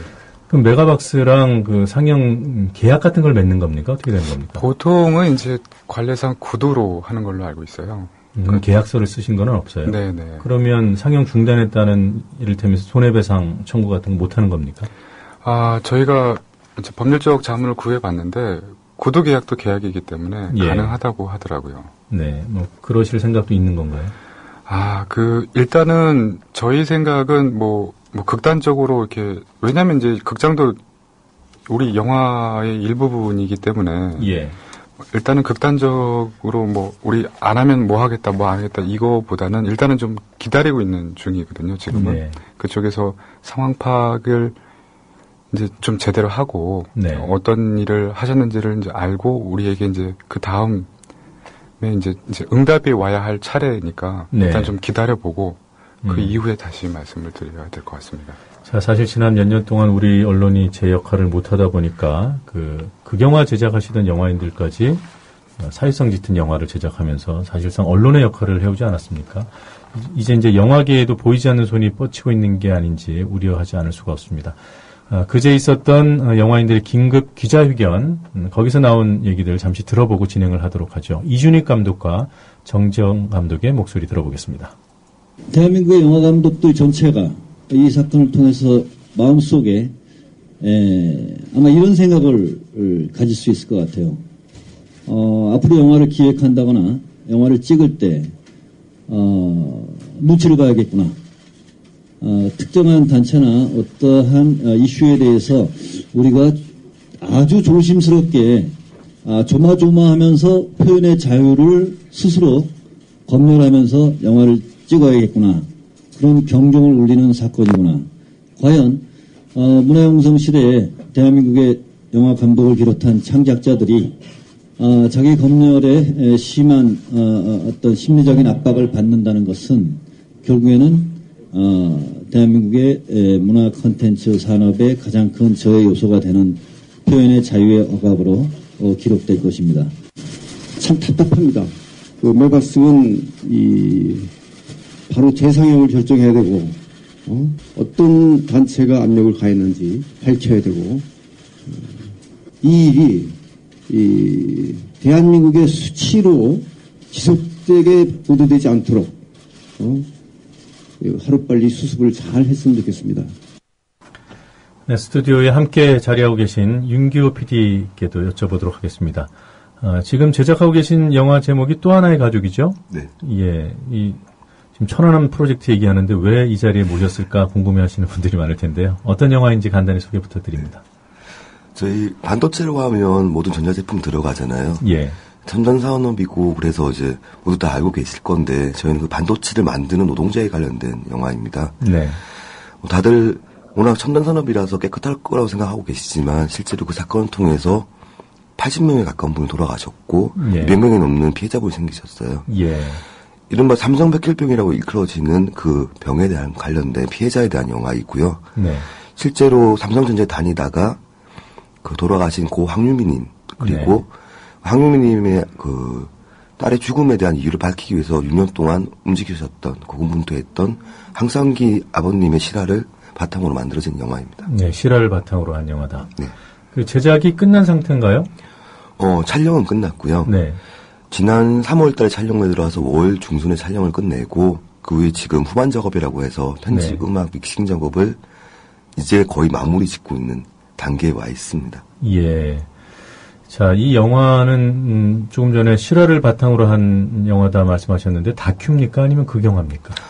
이 영화는 극영화이고요. 네. 아마 저희가 이 6년의 과정을 보여드리려 하다 보니까 다큐라는 형식보다는 극영화로서 좀 더 가깝게 다가갈 수 있게 만드는 게 좋겠다라고 해서 만들게 된 게 저희가 극영화를 선택하게 됐고요. 네. 그래서 저희 김태훈 감독이 각본과 연출을 맡았고, 네. 저하고 이제 박성일 PD가 이제 제작을 맡아서 진행을 하게 되었습니다. 김태훈 감독이 그 용의자 X 각본 쓰신 분 네, 맞습니까? 맞습니다. 네. 그래서 배우도 좀 소개시켜주세요. 아, 네. 처음 이제 이거 할 때 저희한테 배우분들이 나올 수 있을까 걱정을 되게 많이 했었거든요. 예, 예. 그런데 의외로 되게 흔쾌히 받아주셨고요. 그래서 네. 지금 주연 배우로는 박철민, 윤유선, 김규리 씨가 하고 있고요. 네. 주연을 하셨고, 그리고 이경영 선배나 정진영 선배님 같은 또 좋은 배우분들이 우정 출연으로 네, 나와주셨습니다. 그뿐만이 아니라 저희 이제 스태프들 같은 경우도 작년에 제일 흥행했던 베를린이나 도둑들을 찍었던 촬영 감독이나 총으로에서 각자 파트에서 가장 최고라고 불리는 분들이 다들 합류해서 좋은 영화를 만들려 내었습니다. 예, 기대를 해보도록 하겠습니다. 자, 이 삼성 백혈병으로 일컬어지는 문제, 사회적으로 매우 민감한 사안이고 또 뭐라 할까요? 막연한 염려일 수도 있겠습니다만 삼성이라는 거대한 회사가 신경 쓰이지 않을 수 없었을 것 같아요. 이 영화를 제작하게 된 동기 어디에 있습니까? 저희끼리도 그런 얘기를 많이 하는데요. 이제 뭐 김태형 감독이나 저나 되게 인간적으로 훌륭한 사람들이 아니거든요. 네. 근데 우리가 왜 이 영화를 만들고 있을까라는 얘기를 한 적이 있어요. 저는 이 영화를 하게 된 게 김태형 감독한테 이제 제작 제안을 받아서 시작을 하게 됐는데, 네. 저도 마찬가지 처음에는 안 하겠다라는 생각을 많이 했어요. 저 상업 영화를 만드는 PD이기 때문에 네. 혹시 어떤 일이 생길까 겁이 났었거든요. 대본을 보고 나서 제가 하게 된 거는 그런 생각했던 제 자체가 좀 이렇게 저희가 부끄럽다는 생각이 되게 많이 들었었거든요. 네. 왜 이걸 하지 말아야 되지? 내 스스로 왜 이런 생각을 하고 있지라는 생각 때문에 제 자신한테도 부끄럽고 이 작품 저에게 시나리오한테 좀 부끄럽다는 생각이 되게 많이 들었었어요. 그래서 네. 이 영화를 만들어야겠구나 라고 진행을 하게 되었습니다. 예. 네. 자, 이번 천안함 프로젝트 상영 중단 사태 남의 일처럼 보이지 않을 것 같아요. 네. 네. 이를테면 뭐 우리 영화도 이렇게 되는 거 아니야? 뭐 이런 생각 들진 않았습니까? 걱정이 많이 되죠. 사실 저희는 처음 이 영화를 만든다고 했을 때 첫 마디가 돈을 모을 수 있겠냐, 배급할 수 있겠냐라는 네. 이야기였어요. 첫 번째 얘기는 뭐 제작을 할 수 있겠냐에는 사실 워낙 민감한 상황이다 보니까 일반적인 이제 투자사한테 받지 못했고 저희가 일반 시민분들과 개인 투자를 받아서 지금 오고 있는 상태인데 아직까지 모자라죠. 근데 그래도 지금 저희는 여기까지 해냈거든요. 네. 근데 아마 그 다음 문제는 아마 배급할 수 있겠냐, 극장에 걸 수 있겠냐일 건데, 네. 물론 어려움이 많이 있겠지만 저희는 처음 시작할 때도 불가능하다는 지점이었기 때문에 예. 이것도 가능하게 만들 수 있을 거라 생각하고 네. 아직 세상에 좋은 형님들과 누님들이 많이 있다는 생각하고 있습니다. 동생은 없습니까? 동생도 있겠죠. 네, 지금 뭐 진행되고 있는 협상, 그러니까 극장을 찾는 협상 있으면 네. 좀 소개해 주시죠. 현재 가장 좋은 일이 하나 생긴 게 저희가 올해 부산국제영화제에 저희가 초청이 돼서 거기서 이제 상영을 첫 시작을 하게 되었거든요. 네. 사실 그 부분은 쉽게 말씀드리면 이제 좀 더 보다 편하게 많은 분들한테 다가갈 수 있게끔 되었기 때문에 아마 배급을 하는데 좀 호재라고 생각을 하고 있고요. 네. 지금 저희가 이제 저희한테 이제 하고 싶은데 아무 큰 대기업이랑 할 수 없다 보니까 자금이 좀 모자라는 배급사와 어떻게 하면 잘 배급해 볼까라는 걸 저희 지금 조율 중에 있습니다. 예, 잘 되기를 네. 기대해 보도록 하겠습니다. 자, 백승호 감독님. 네. 그 메가박스와 재상영 협상 진행될 가능성은 없습니까? 아까도 잠시 말씀드린 것처럼 이제 일단은 우리는 이제 어쨌든 얘기를 먼저 건넸으니까 네. 이제 기다려 봐야 할 거고. 네. 근데 뭐 어제 신문에 나온 걸 의하면 결코 이렇게 밝아 보이지는 않던데. 일단은 뭐 이 얘기를 던졌으니까 우리 영화도 뭐 소통에 대해서 강조하고 한 영화니까 일단은 대답을 기다려야겠죠. 예. 네, 그리고 나서 이제 그 다음에 얘기를 해야 할 것 같습니다. 네, 그 영화인들 움직임이 아까 제가 스크린쿼터 투쟁 이후에 이렇게 집단적으로 나타나는 게 처음이다 이렇게 말씀드렸는데 진상규명위원회 여기 참여하고 계신 분들이 누굽니까?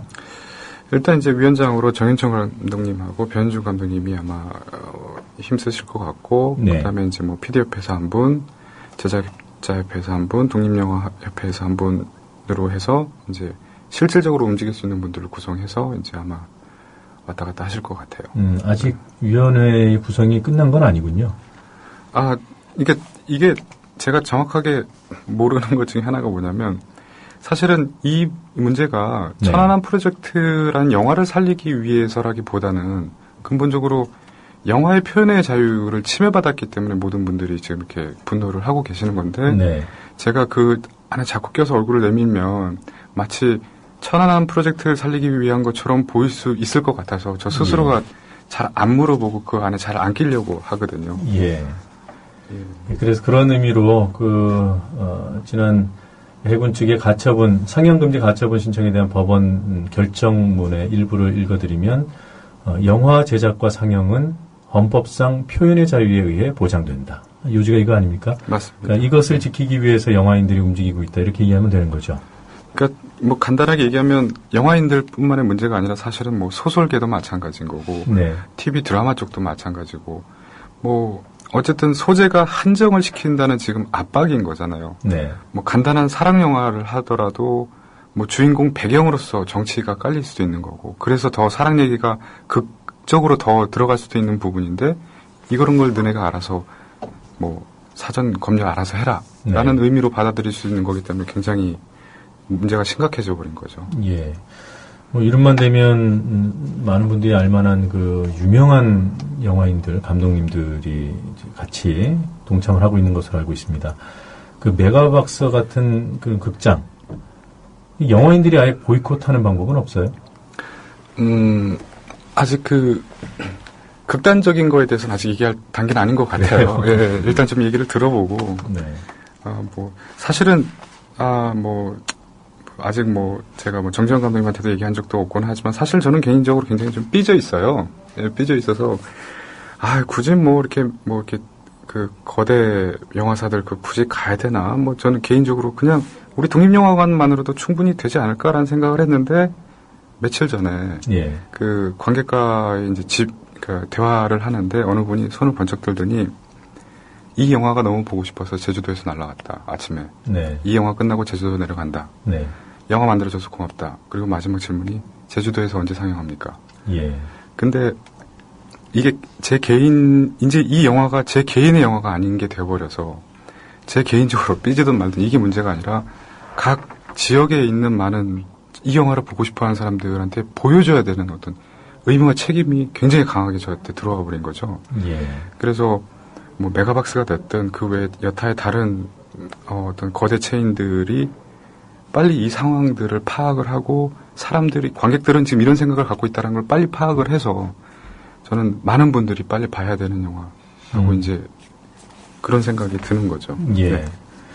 저희 메가박스 비중이 아까 말씀드려보니까 30개 중에 24개. 비중이 워낙 컸습니다만 상영관이 전혀 없는 건 아니군요, 지금. 네, 그렇습니다.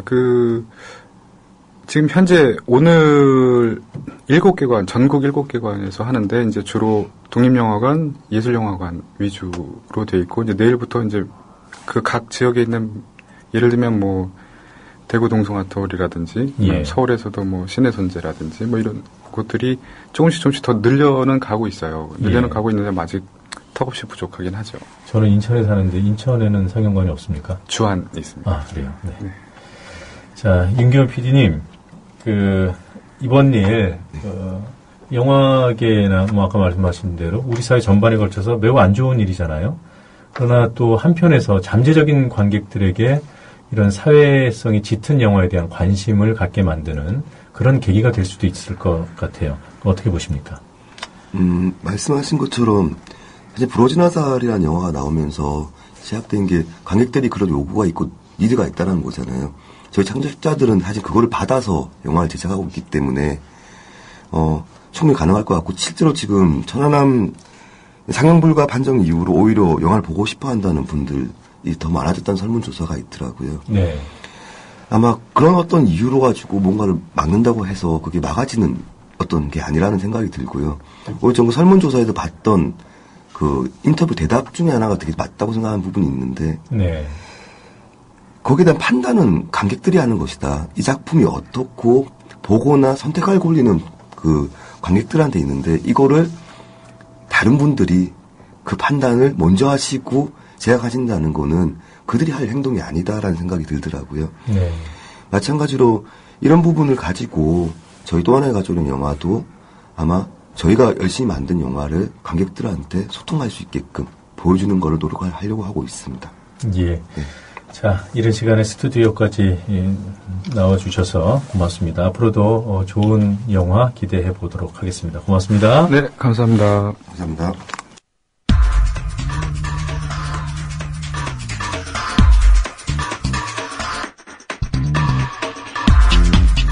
에너그램과 정치 풍자의 묘미를 함께 느껴볼 수 있는 시사 에너그램 공갈입니다.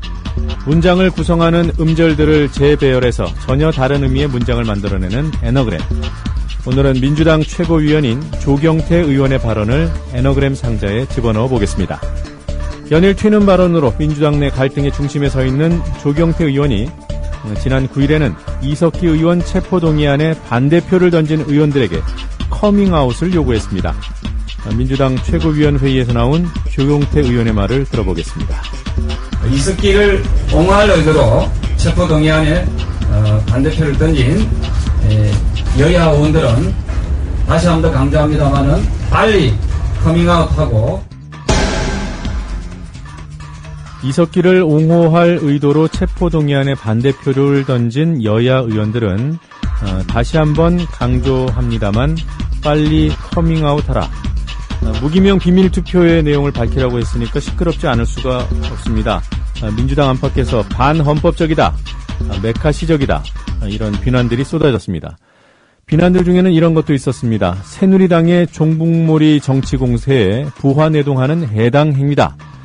커밍아웃하라는 조경태 의원의 발언을 에너그램으로 확 뒤집어 봤더니 신기하게도 조 의원 발언을 비난하는 것과 같은 맥락의 문장이 탄생했습니다. 이제 들으실 에너그램 문장에서 야는 야당, 여는 여당을 뜻한다는 점 유념해서 들어보시기 바랍니다.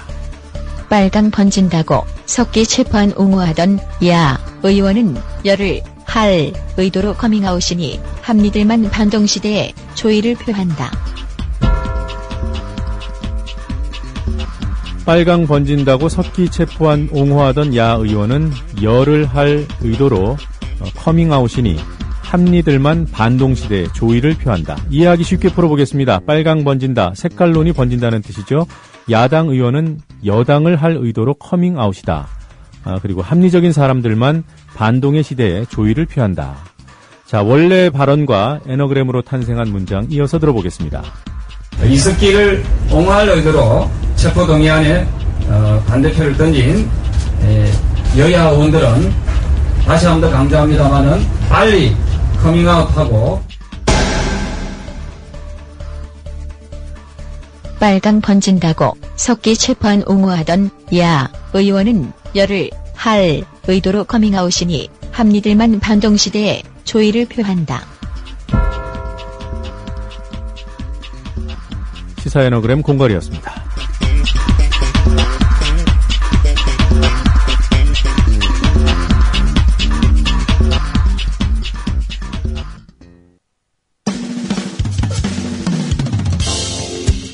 지금 여러분께서는 YTN 해직기자 노정면이 진행하는 국민TV 라디오 노정면의 뉴스바를 듣고 계십니다.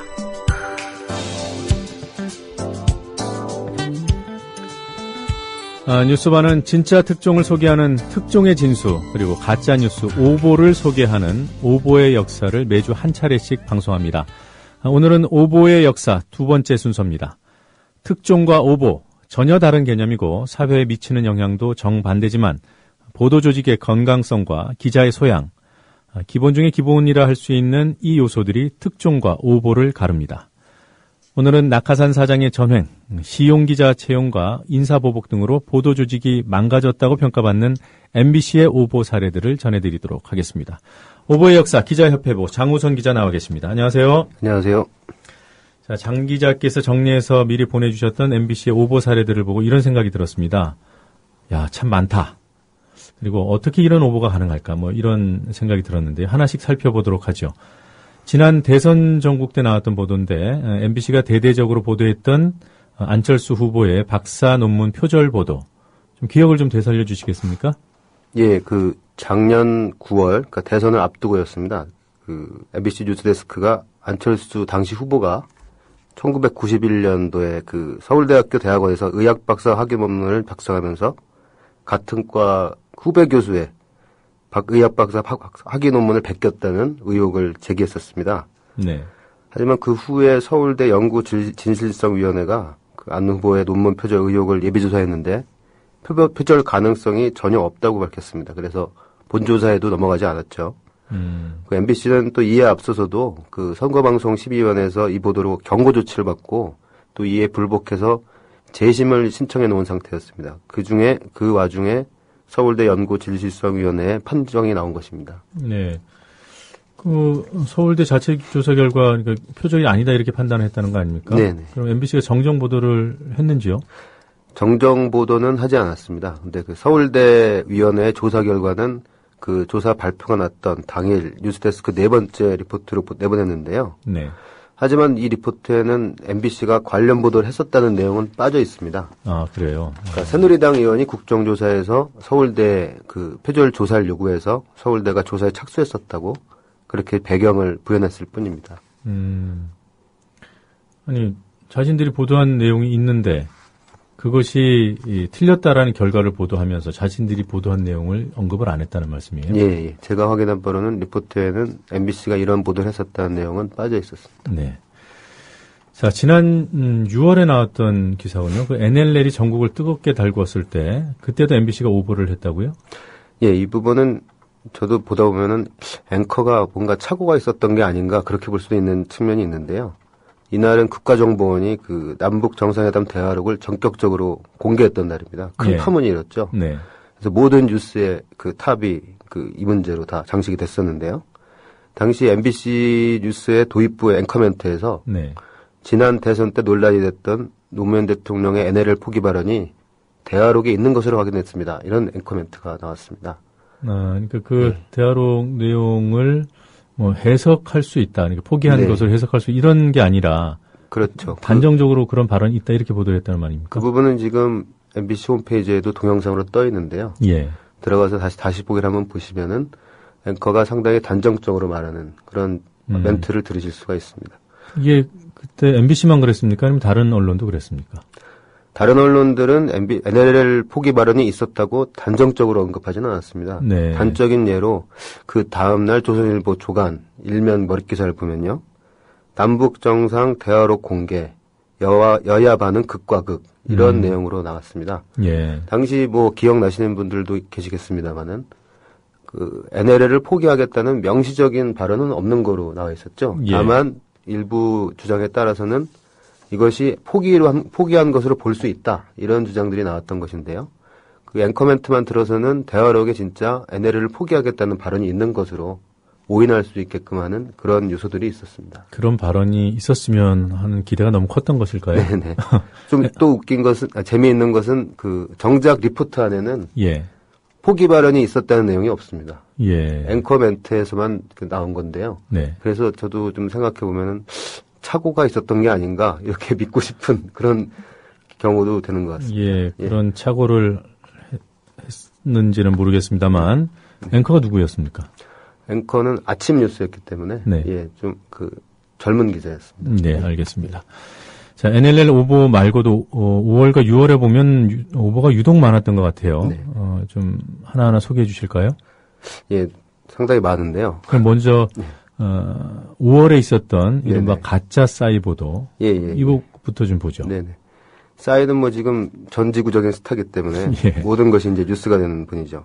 근데 지난 5월에 당시에 이제 프랑스 칸 영화제가 열릴 때입니다. 네. 당시에 중국계 프랑스인이 칸 영화제에 나타나서 싸이를 사칭하고 다닌다. 이런 MBC 보도가 있었습니다. 예. 근데 중국인들이 짝퉁을 많이 만든다 이런 어떤 속설에 빗대서 했던 보도인데요. 이 보도를 재미있게도 경쟁사인 SBS가 뒤집었습니다. 같은 날 똑같은 보도를 내보냈는데 SBS는 파리 특파원이 그분을 직접 만나서 인터뷰를 했습니다. 인터뷰를 했는데 보니까 중국계 프랑스인이 아니라 한국 출신 입양아였던 겁니다. 네.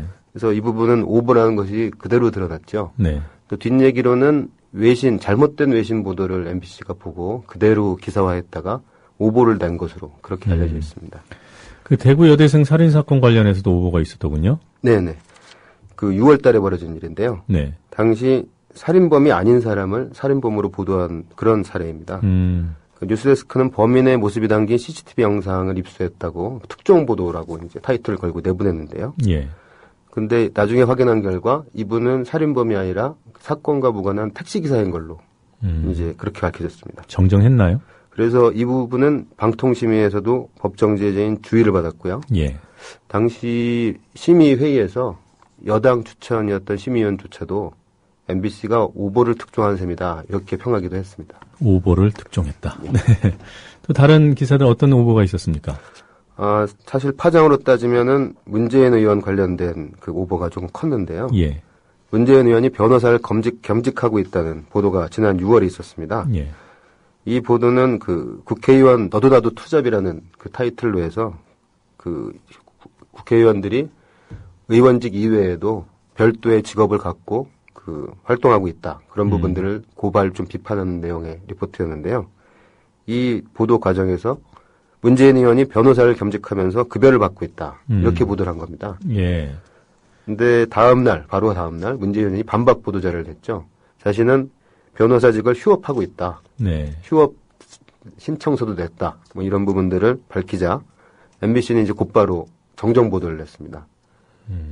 아니, 문재인 변호사 의원이 변호사 자격증을 가지고 있으니까 의심해 볼 수는 있을 것 같아요. 네. 그런데 급여를 받았다라는 것을 단정해서 보도를 하려면 최소한의 확인을 거치지 않았을까요? 아무래도 확인을 그러한 이야기들이 떠돌았을 수는 있고요. 네. 기자들도 취재하다 보면은 소홀하게 할 수 있는 부분들이 다 그런 것 아니겠는가 하고 좀 지레짐작하는 것도 있을 수 있습니다. 그래서 예. 치밀한 확인은 없이 그 한간의 어떤 추측이나 미루어 짐작하는 부분들을 그대로 기사하지 않았나. 네. 그렇게 좀 생각해 볼 수 있을 것 같습니다. 예. 또 이 단독이라고 했는데 알고 보니 참 어처구니 없었던 오보였던 게 있군요. 재정 신청과 관련된 기사. 네, 이 부분은 노조 민실위에서 문제를 제기한 부분인데요. 예. 이것도 6월입니다. 그 새누리당과 민주당이 대선 허위사실 유포와 관련해서 선거법 위반 공소시효는 20일을 하루 앞두고 재정 신청을 했다고 이제 단독 타이틀을 걸고 MBC가 보도를 했는데요. 예. 노조 민실위에서는 재정 신청이 하루 전이 아닌 17일, 18일에 이루어졌다. 이렇게 반박을 했고요. 예. 그리고 이게 과연 단독 타이틀에 가치가 있는 것이냐. 기자로서 좀 상식적인 질문을 했던 것 같습니다. 예. 자, 이 오보에 해당하지는 않습니다만 이해할 수 없는 방송사고들이 몇 차례 있었어요. 네. 예, 이 내용도 좀 정리해 주실까요? 예, 방송사고는 어떻게 보면은 더 극적인 효과가 있다고도 볼 수 있는데요. MBC는 문재인 의원하고 좀 인연이 많은 것 같습니다. 예. 문재인 의원 관련 컴퓨터 그래픽 사고도 하나 있었는데요. 네. 올해 3월이죠. 그 교비 횡령 혐의로 구속 기소됐다가 보석으로 석방된 한 대학 설립자 예. 관련 보도를 하다가 보도 내용과 전혀 관련이 없는 문재인 의원의 얼굴 사진을 음영 처리한 겁니다. 네. 근데 당시 보셨던 분들은 기억하시겠습니다만은 얼굴 윤곽이나 이런 부분들이 대부분 드러났기 때문에 누구나 봤을 때 문재인이구나 알아볼 수 있는 그런 수준이었습니다. 네. 이 부분으로서는 방통심의에서 경고 제재를 받았고 MBC도 사과 방송을 했습니다. 예. 또 새누리당의 김근태 의원이 있죠. 네네. 예. 그리고 돌아가신 네. 김근태 선생이 계시고 이 두 분의 사진도 바뀌었다고요? 네네. 지난해 12월인데요. 이 오보도 상당히 많이 회자가 됐던 부분입니다. 지난 12월에 새누리당 김근태 의원이 당선 무효형이 확정됐었는데요. 네. 이 관련된 리포트를 내면서 고 김근태 민주당 고문의 사진을 내보낸 겁니다. 네. 그래서 여론에서는 고인을 2번 죽였다 이런 여러 가지 비판들이 오고 갔고요. MBC는 당시에 사과 방송을 했습니다. 예. 자, MBC 왜 이렇게 된 겁니까? 사실 오보 중에는 기자 입장에서 봤을 때는 좀 이해가 가는 오보들도 가끔 있습니다. 예를 들어서 저건 정말 확인이 어려웠겠구나. 그리고 취재할 당시에는 상당히 사실이라고 믿을 만한 그런 정황이 있었겠구나. 이렇게 어떻게 보면 이해가 가는 오보들도 있습니다. 하지만 MBC의 오보들은 대부분 보면은 기본적인 확인 절차나 뭐 취재 제작에 ABC가 안 지켜져서 발생한 것들이 상당히 많은데요. 예. 결국 지난 2월 총파업 이후에 MBC 내의 상황과 무관하지 않은 것 같습니다. 작년 2월부터 있었던 총파업 이후 말씀하시죠? 그리고 7월 달에 끝나는데요. 그 이후에 그 노조 파업에 참가했던 기자 PD들에 대한 업무 배제, 징계 이런 어떤 일련의 흐름하고 관계가 있는 것으로 보입니다. 예. 그러니까 파업에 참가했던 기자들 대부분이 제작과 관련 없는 부서로 발령이 나거나 아니면 주요 부서에서 배제되는 경우가 많았습니다. 그 빈 공백을 누가 채웠습니까? 그 공백은 파업 당시에는 20여 명의 시용기자라는 직종으로 기자들이 채용이 됐었습니다. 임시 채용이 됐던 거죠? 네, 그렇죠. 그리고 그분들은 제가 알기로는 최근에는 대부분 정규직 전환된 걸로 알고 있습니다. 네. 자, 오늘 소개해 주신 그 오보 사례들이 이른바 그 시용기자들의 보도 내용들인가요? 아, 꼭 그렇지는 않습니다. 네. 그 MBC 공채 기자들도 있는데요. 네. 제가 이 오보들이 상당 부분들이 홈페이지에 삭제돼 있어서 제가 기자 이름을 다 확인하지는 못했는데요. 네. 공채로 입사한 기자들도 많이 있고요. 대표적으로 안철수 논문 표절 보도나 문재인 의원 겸직 오보 이런 것 같은 경우는 공채 기자들이 한 것입니다. 네. 그리고 MBC 공채 기자들 중에서도 그 중에는 파업에 소극적이거나 불참했던 사람들도 있고 네. 일부는 파업에 참가했던 기자들이 실수를 하기도 합니다. 네. 결국 큰 이유는 전반적으로 보도국 전체 시스템이 뭔가 크게 고장나 있는 것이 아닌가. 예. 그것의 결과가 아닌가. 이렇게 볼 수 있을 것 같습니다. 예, 제가 시용 기자 여쭤본 것도 지금 말씀하신 대로 어떤 출신에 따라서 문제가 생기는 건 아니겠죠. 네네. 보도국 전반의 문화, 관행, 그렇죠. 그리고 분위기, 또 사기 이런 게 영향을 미치지 않겠습니까? 예. 자, MBC 그 보도국장 김장겸 기자 있지 않습니까? 예, 그분이 과거에 있었던 MBC의 그 아주 유명한 오보 문제와 관련해서 최근 논란이 되고 있는 것 같아요. 네, 2003년 4월이죠. 당시 MBC를 비롯해서 국내 많은 언론들이 빌 게이츠가 사망했다고 그때 대량 오보를 했었는데요. 네. 당시는 그 CNN으로 위장한 허위 사이트가 낸 그 허위 보도를 사실인 줄 알고 보도했기 때문에 이렇게 대량 오보가 나왔었습니다. 그 만우절 때 나오는 그 장난 기사를 오인한 거군요. 예. 그때 당시 경험했던 기자들 말로는 정말 깜짝같이 속을만 했다 이런 얘기들은 합니다. 그 당시 저도 YTN이 있었습니다만 YTN도 같은 오보를 했어요. 예. 그때 당시에 이제 김장겸 국장은 데스크로 근무 중이셨죠. 국제부에서. 네.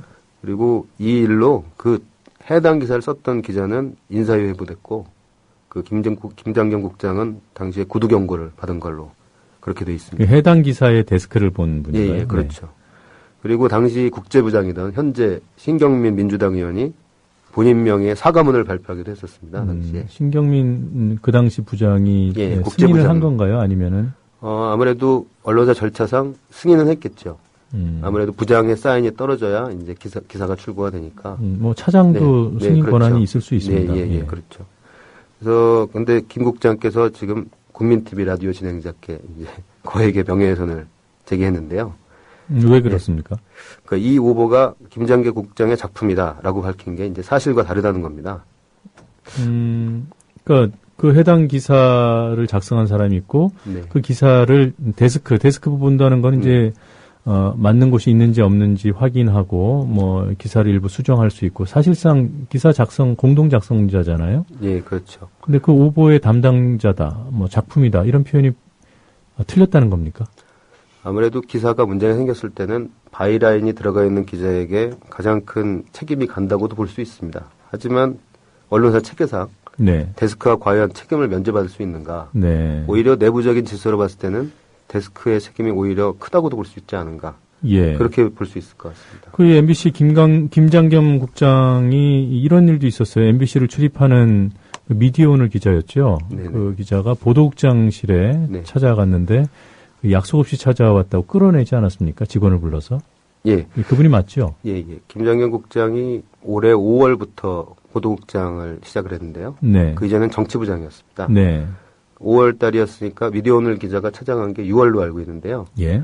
아마 신임 보도국장이 취임했으니까 담당 기자로서 인사도 하고 취재도 하고 기자들은 대부분 그렇지 않습니까? 신임자가 왔을 때는 인사 가는 게 어떤 순서니까요. 네. 근데 다만 약속은 하지 않고 갔다고 하던데요. 네.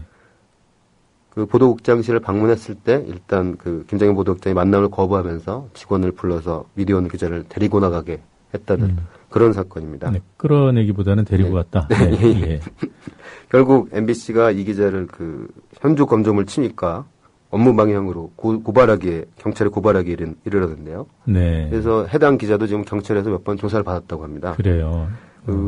저도 기자 생활 이제 10년이 좀 넘었는데 그 사전 약속 없는 방문이라고 하더라도 기자를 실정법 위반으로 고발하는 경우는 솔직히 좀 들어본 적이 없는 것 같습니다.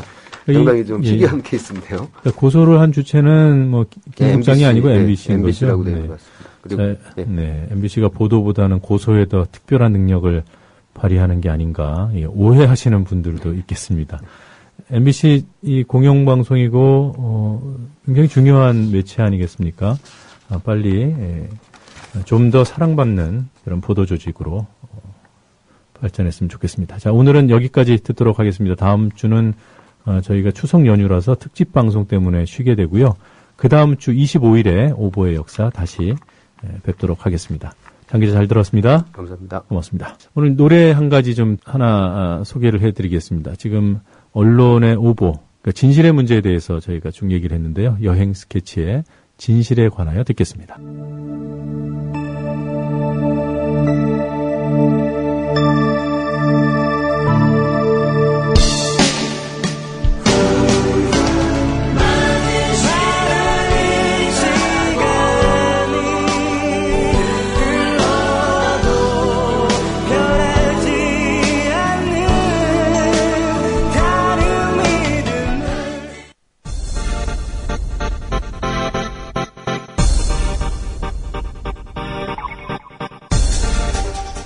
네, 오늘 퀴즈 정답 말씀드리겠습니다. 문제는 전두환 씨 자택 전체 중에서 서류상 소유자가 아닌 사람은 이런 문제였죠. 답은 4번 전두환 씨였습니다. 뉴스바 문 닫을 시간입니다. 내일 아침 7시에 다시 찾아오겠습니다. 저는 뉴스바 바텐더 노종면이었습니다. 청취해주신 여러분 고맙습니다.